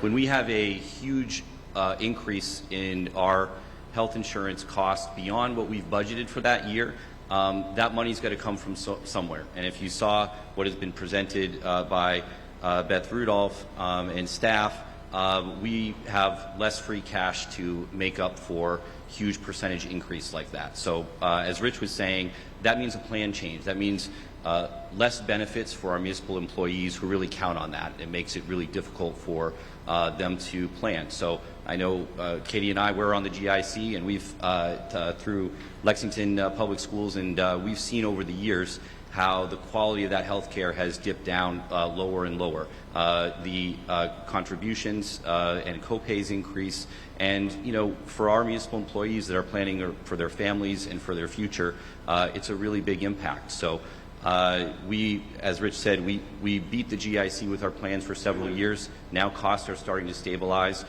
When we can realize savings if we're budgeting, say, 5%, and we only get a 3% increase. So we know that that increase is looming at some point. So if we set aside 1% and we have that there, we can stave off a plan change that really hurts our municipal employees. So this fund is, I certainly appreciate FinCom's concerns, but we have no tools to solve a problem when we get a 9% increase like we did a few years back. And we met with the unions, and we cobbled together some changes from the mitigation fund, and that's how we made it work. But we're running out of those tools, and we're running out of free cash to solve those problems. So I think this is a great step in the right direction for the town to really manage that risk for our municipal employees.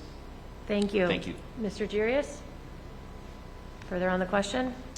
Thank you. Diabjarius, Precinct 8. I have to admit I'm on the fence about this, and I would like a little more clarification how this differs from what we might do without it. So my understanding is that if we, for some reason, if the health costs go down, let's say next fiscal year, we will have some extra amount of money, which would end up somewhere, presumably in free cash because we're not spending it. So if healthcare goes up the year after that, then we could use that money that's in free cash. All it seems to me here is I'm not seeing the importance of moving that from free cash to a specific account. How does that change how we manage the money? It's the same money, it's just in two different places. Why is it better to have it in this account rather than in free cash? And through you, Madam Moderator, to whomever wishes to answer. Thank you. To the Chair of the Select Board, can you please provide town meeting more information about how this differs? So certainly, if you think of it short term, there may not be a difference. But certainly, if you think of it long term, we're building up a savings account dedicated to this to address this problem. As Mr. Betancourt said, we don't have tools. Every year, you saw what the town manager put together for our free cash reserves and how they're falling. If our free cash reserves are falling, and we have limited free cash, then we certainly can rely on this tool to aid us in any increase as well over time. It's a savings plan that would allow us to aid in those big jump years that we expect to see in the future. Thank you. Stage right. Hi, Seamus Brady, Precinct 1. So I think what's important about this is a lot of you, I would imagine, save for your children to go to college. I'd hope you put it in an account for that and don't keep it in your free cash. So to me, this is a real important priority, so we should have an account that's just for this. Because as someone whose family has struggled to pay for health insurance or gone without health insurance, it's not pleasant. So this is really important, and I'd urge you to support this. Thank you. Thank you. Seeing no other ones rise, I believe that we are ready for the question. We will be using our clickers. Please get them out and get them ready.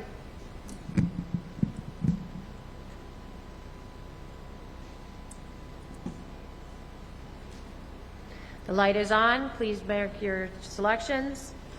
The vote requires a majority. Green is in favor, red is opposed.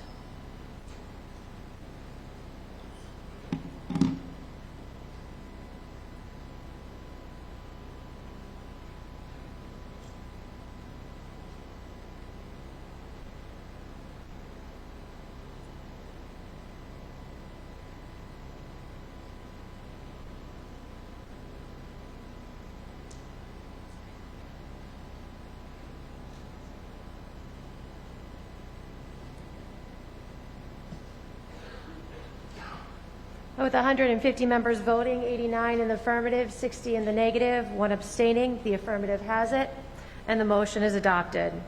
Moving onward to Article 6 on page 7 of your green book. It is moved and seconded that the town approve Article 6 as printed in the warrant. Proponent of the article, on behalf of the Select Board, Mr. John Fallon.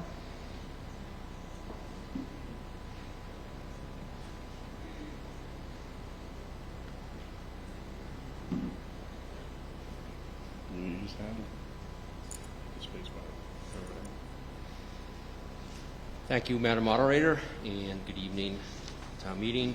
Celtics 90, Brooklyn 80. No, I don't know the score, right? Just making that up. So I listened to the town communication survey about being short and succinct and so forth. So this is fun fact, and I want to thank the engineering department archives for this tonight. In 1958, town meeting did something very similar to create land for the Lynch School, where they deeded over 20 plus acres to the school committee.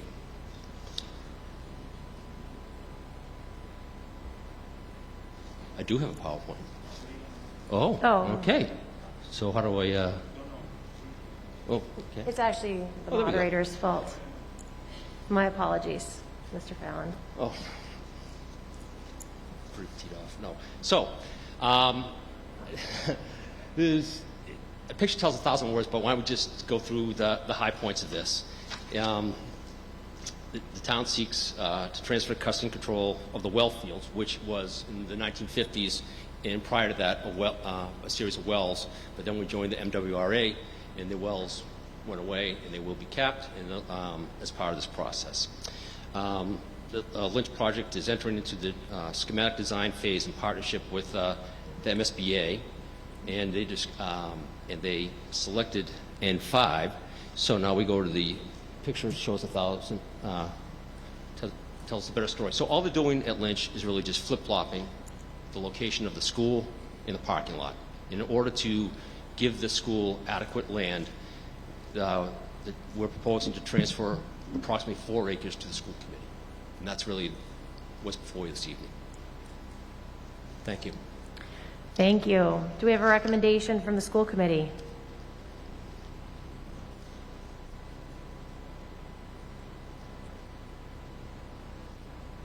Chair of the school committee.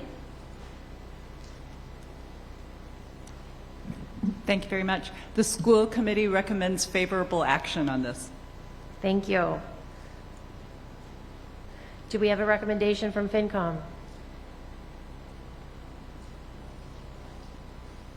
Chair of the FinCom. Thank you, Madam Moderator. The Finance Committee voted unanimously in favor of this. While we'd like to charge the schools for this, we understand we cannot.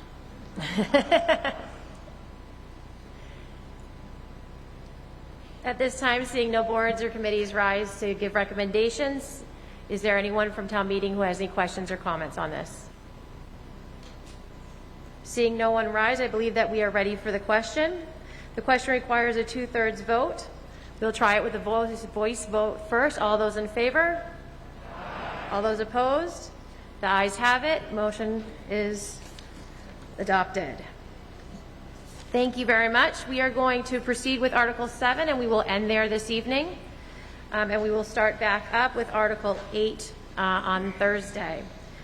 Article 7, it is moved and seconded as on page 9 of your green book that the town approve Article 7 as printed in the warrant.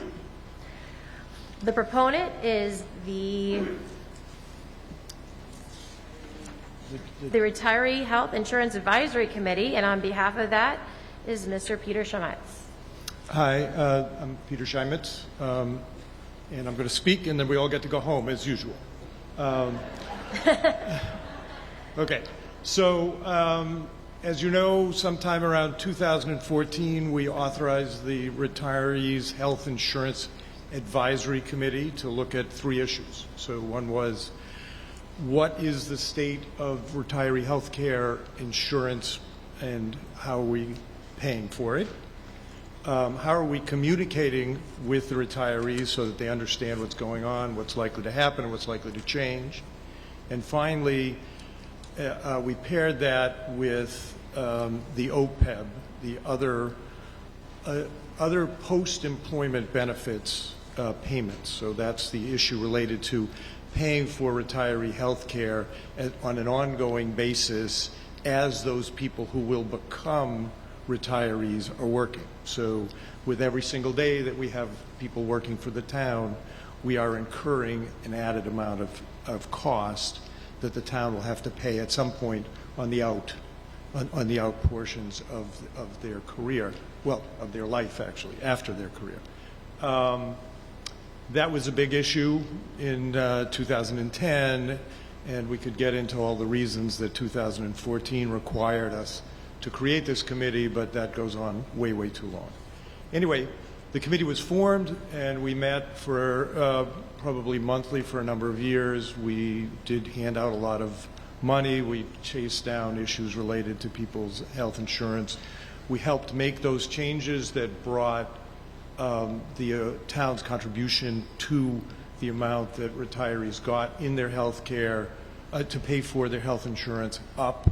That was part of an exchange of funds when there was a change in the insurance policies for the actual actives, the active members of the town employment.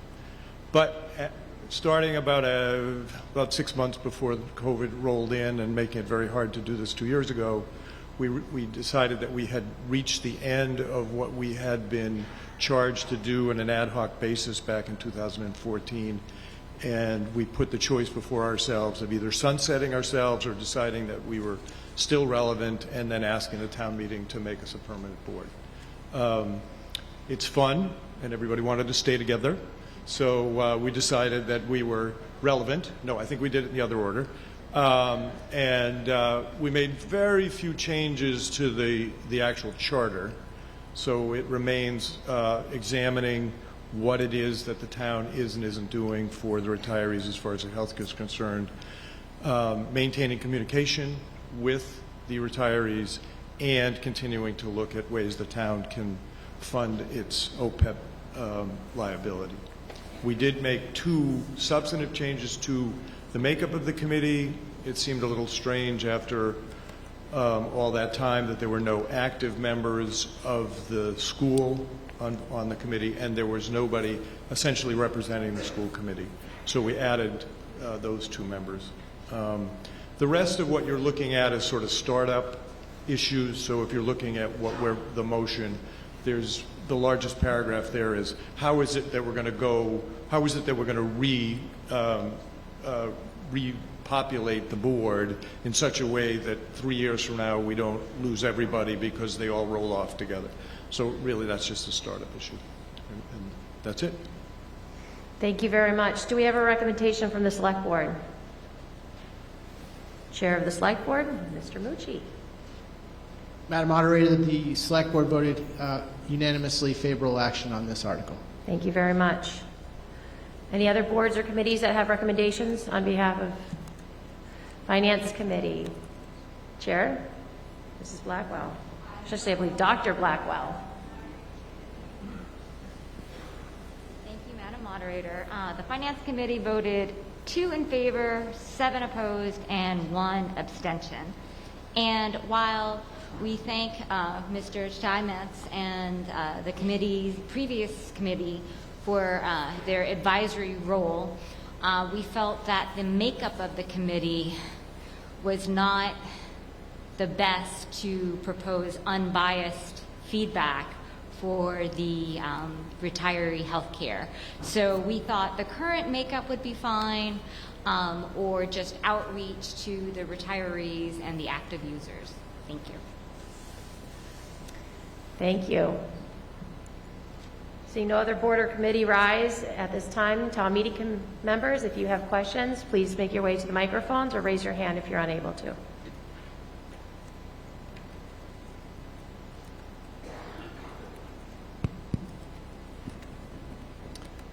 Roger Wilson, Precinct 1. Through you, Madam Moderator, I want to ask the proponents, who is this committee advising? And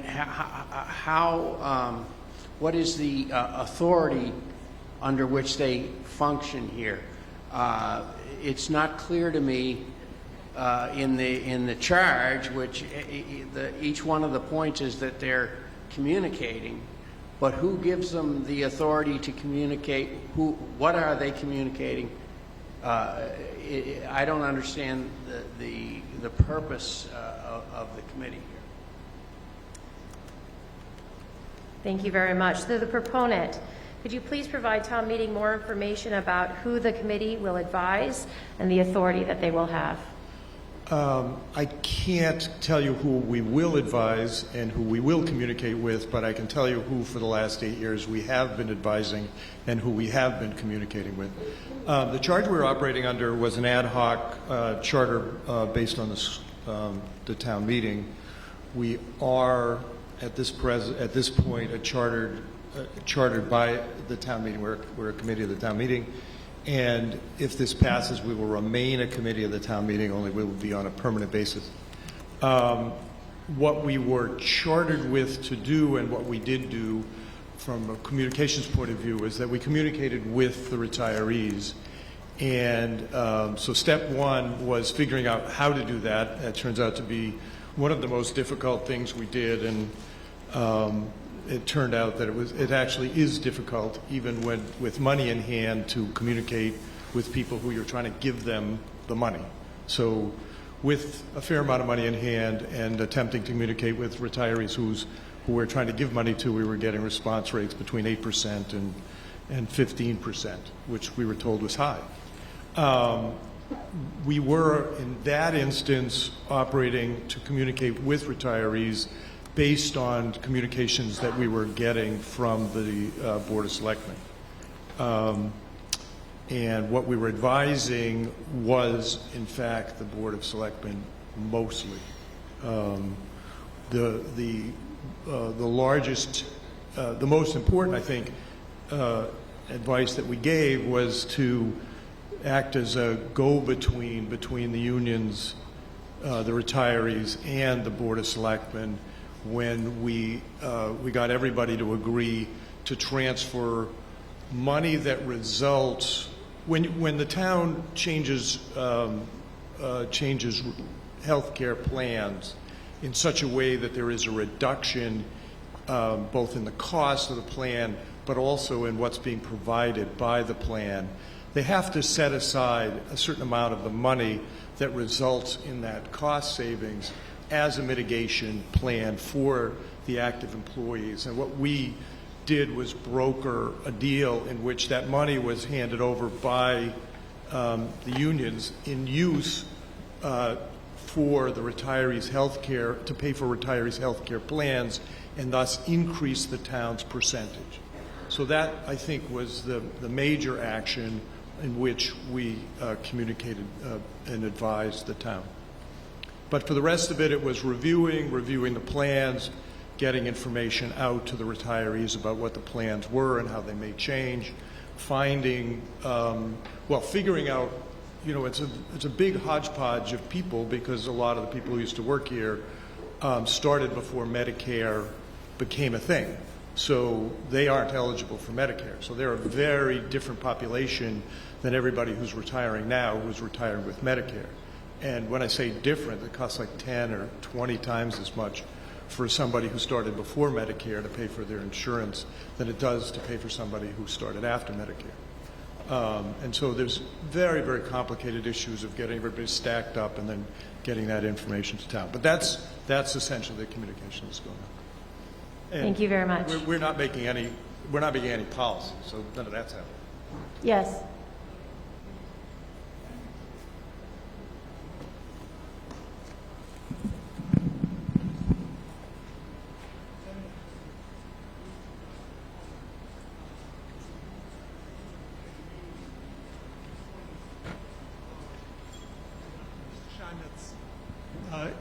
Has that information, and it should have been altered in the motion book, but hasn't been included. Thank you. Mr. Shimetz, is there an amendment on this article that was supposed to be brought to me prior to this?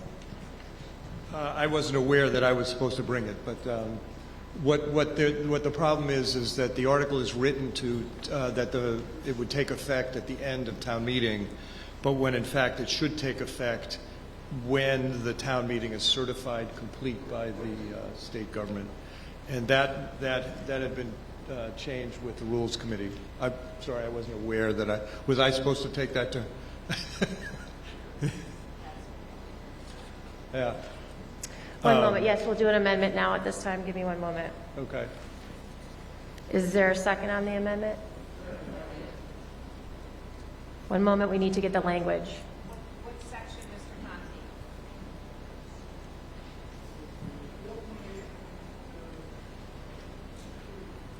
Okay. Appointments to the RH shall be made within 90 days of the approval of the Attorney General.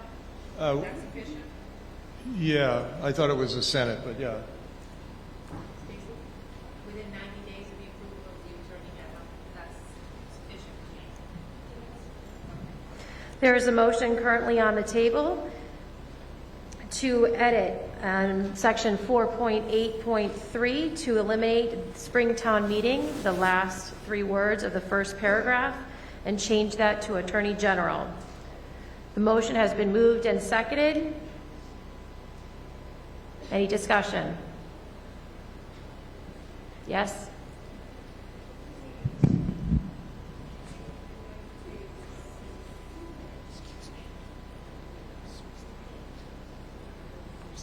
Thank you very much for that correction, my Scribner's error.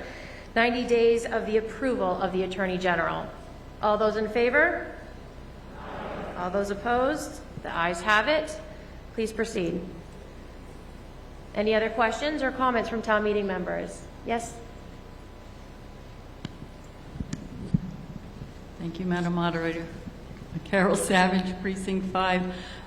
Through you to the proponent, can you describe for us the proposed composition of the committee what your rationale is for this composition and how it might compare to what currently exists.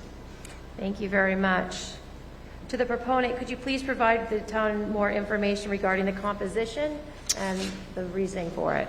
Okay, so the original composition is preserved with the addition of two school members.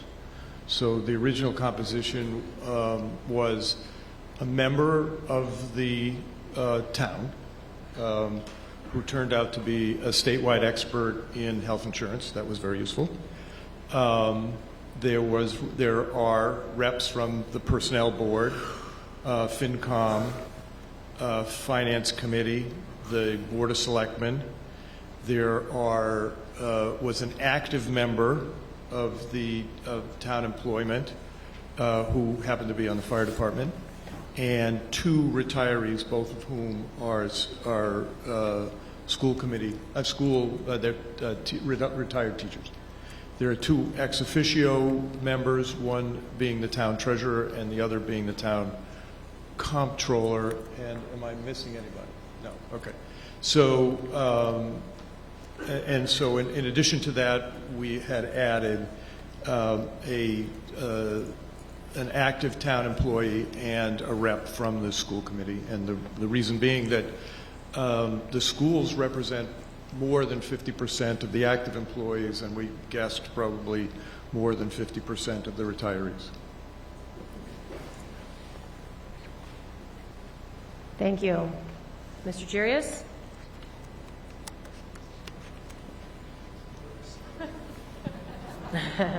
It wants to go home. Dear Jurius, Precinct 8, I would like to address why we need this. I recall the town meeting where the retirees lost a huge chunk of their benefits without their knowledge. It was a rather dark day for this town. I sometimes am upset when I come out of town meeting. I was furious. The retirees were told at that meeting, essentially, that a huge chunk of what they had worked for was gone. It was not right, in my opinion. I realize there are financial aspects for the town. It was not a proud moment, I think, for this town. I'm very happy that this committee was formed. I'd be even happier to have it become a permanent town committee, the committee of town meeting. I think that we owe it to the people who work for this town to make sure that the promises we made them are kept. So thank you. Thank you, Mr. Jurius. Seeing no other town meeting members rise, a majority vote is required. We'll use our clickers to one more time. This is Article 7 as amended. And I'm just going to read that sentence, the last sentence, stating clearly.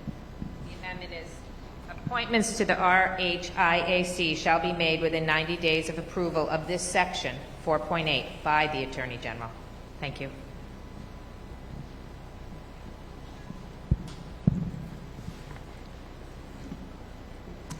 We're waiting for our green light.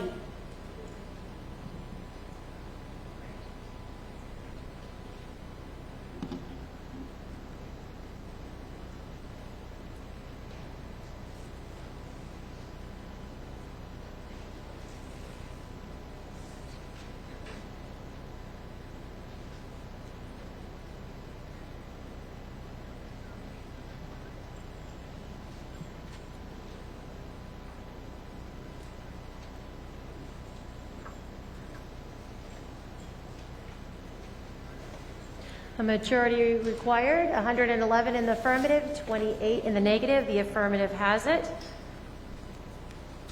Moving on, at this time, I would like to take a motion to adjourn. Hearing no complaints, our meeting is adjourned. Town meeting members, as a reminder, tomorrow is the FinCom hearing on the budget. Along with that, we'll return on Thursday at 7 o'clock at this location. Thank you so much and have a wonderful rest of your week. Oh, and return your clickers, please, to the clerk.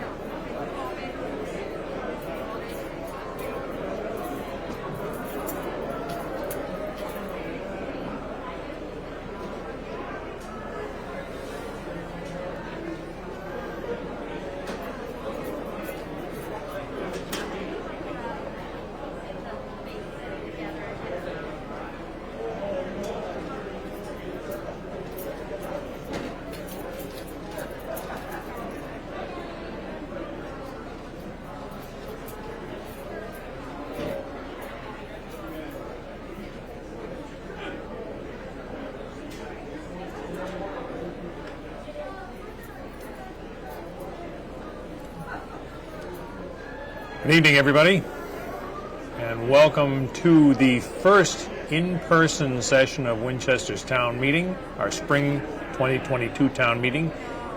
First in-person session in over 2 years here at the Winchester High School. Let's recap what has happened tonight. There was a training session at the beginning of the before town meeting opened on using the new electronic voting system. That session started, the town meeting started a little bit early at 7:20. Attendance was taken and 156 town meeting members were present out of a required 100. There was an introduction on the procedures by town moderator Heather Von Meering, and then the town meeting proceeded to vote on the preliminary motions, which include allowing WinCam to cover, allowing non-town meeting members to sit, who are on boards, to sit up front. And then that was passed, and then 9 articles on what they call the consent agenda, something relatively new to town meeting, where certain warrant articles are anticipated to be non-debatable, are not required, not anticipating debate, rather. They are debatable. If somebody objects to it, it can be moved off the consent agenda, but in general, they are 9 articles that they are not expected to be controversial, so they are all passed as one block. So the 9 consent agendas were passed. And as usual for town meeting, article number 1 was the reports of the different boards. And we heard first from Rich Mucci. Richard Mucci, the chairman of the select board, he thanked the fellow board members and the management staff of the town. Said the board will be evaluating ARPA funds, COVID funding requests for ARPA, the fund, the town received $6.8 million. The board received $12.1 million in requests and has approved $881,635 to date. He commented that it seems like the whole town is under construction, and anybody who's driven around Winchester lately probably agrees with that. The board is hoping that the Swanton Street / Washington, the property at the corner of Swanton and Washington Street will be a proposal, construction proposal will be at this fall's town meeting. That property was taken by eminent domain last year. He said the train station rebuild, as you can see downtown, is underway. The transfer station rebuild begins in May. June 6th is the date for a special town meeting to once again look at another proposal for the Waterfield lot downtown, which was, as you may recall, was rejected by the voters.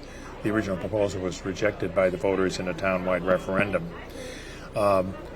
There is a downtown improvement plan being worked on, an improvement action plan to address lighting, sidewalks, and dining. That is coming. The Aberjona initiative is underway to clean up the riverbank in the downtown area, and that's already seeing some improvements, some new lighting, and the new website, working with the Chamber of Commerce, visitwinchesterma.com, is going to be introduced in June. Mr. Mucci said this was a new era in this town. We heard next from Beth Rudolph, the interim town manager. She talked about the town's COVID response. 3,200 vaccines were administered, 49 clinics. There's a new town website. The new calendar on that website combines the government and the community events, and she encouraged any organizations or people running community events to add that to the calendar. A climate action plan is being implemented. There are additional charging stations will be installed in the town for vehicle charging for electric vehicles. A townwide transportation plan input. There's a meeting on that for public input on May 19th. That's the townwide transportation plan.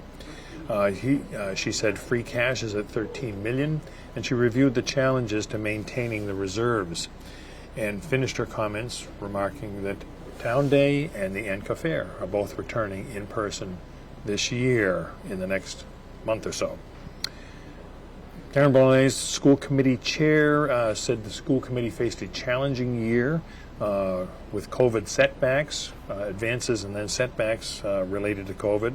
She said there was a 4.73 budget increase request from the school committee of $2.75 million. The Morocco and Lynch replacement plans are underway. The goal for opening the new Lynch school is 2025.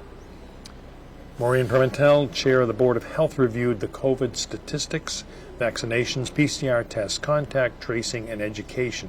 She also said the town is holding a hazardous waste event on Saturday, May 7th. Mark that on your calendar. Lance Grenzabeck, chair of the Communication Study Committee. He said that the town relies on good communications with the voters. The Winchester Star has been replaced with a variety of various websites and social networks. They are working on an interim report that outlined the challenges to making sure that the voters and the residents and especially town meeting members are informed. He said that poor communications erodes public trust, and that committee, the Communication Study Committee, is looking for input from the public. Cultural Council Chair Peter Pulsifer was next, talked about working with the Winchester Cultural District. Hilda Wong Du is the chair of that committee. The two of them working together, winchesterculturaldistrict.org, reviewed some recent grants. He said that Porch Fest is coming along on June 11th for the second year, along with Photoville, which will have photo panels throughout the downtown area all summer, and artwork. They're also working on artwork on the barriers for the outdoor dining in downtown, the safety barriers. Finance Committee Chair Megan Backwell came on and said there were errors in the Finance Committee's report, so they are not presenting tonight. They will be presenting at a future session of this town meeting, rather. Article 2 was, those reports are by tradition just voted on and passed. Article 2, report of the Planning Board, which was also passed. We heard about 5 multi-unit developments that are approved and in process in the town. Cambridge Street and River Street are both 40B projects with 147 and 96 units. 147 on River Street, 96 on Cambridge Street are affordable units. He said the town has lost its safe harbor status in March because we need to approve at least 40 new units of affordable housing every year, which makes the town vulnerable to 40B developments that are not deemed in the best interest of the town, to put it diplomatically. North Main Street plan is planned to be a plan for North Main Street is proposed to be brought to town meeting in fall of 2023. And the Planning Board is also studying accessory dwelling units, and he finished his report with a lengthy report on the demographics of the populations in Winchester and the comparable communities, the size of housing developments, the ages, etc. Article 5 was to establish a health care and health insurance stabilization fund proposed by the Select Board per Mass General Laws. No funding for this at the time, but this is to set aside funds, a reserve fund for unexpected increases, as we heard from the chair of the Select Board. Any savings, they would propose that any savings in a given year be moved to this reserve fund to help cover unexpected increases in health care costs. A town meeting member encouraged studying ways to control costs as well. The Finance Committee voted unfavorable action for this. They didn't feel there was a need for another reserve account, but town meeting members obviously did, and they passed it by a vote of 89 to 60. Article 6 was a proposal to transfer the well field at the Lynch School area to the school committee. And the history on that was that was originally used as a town water supply. There's 4 acres over there on the Lynch property, essentially by the field and the parking lot.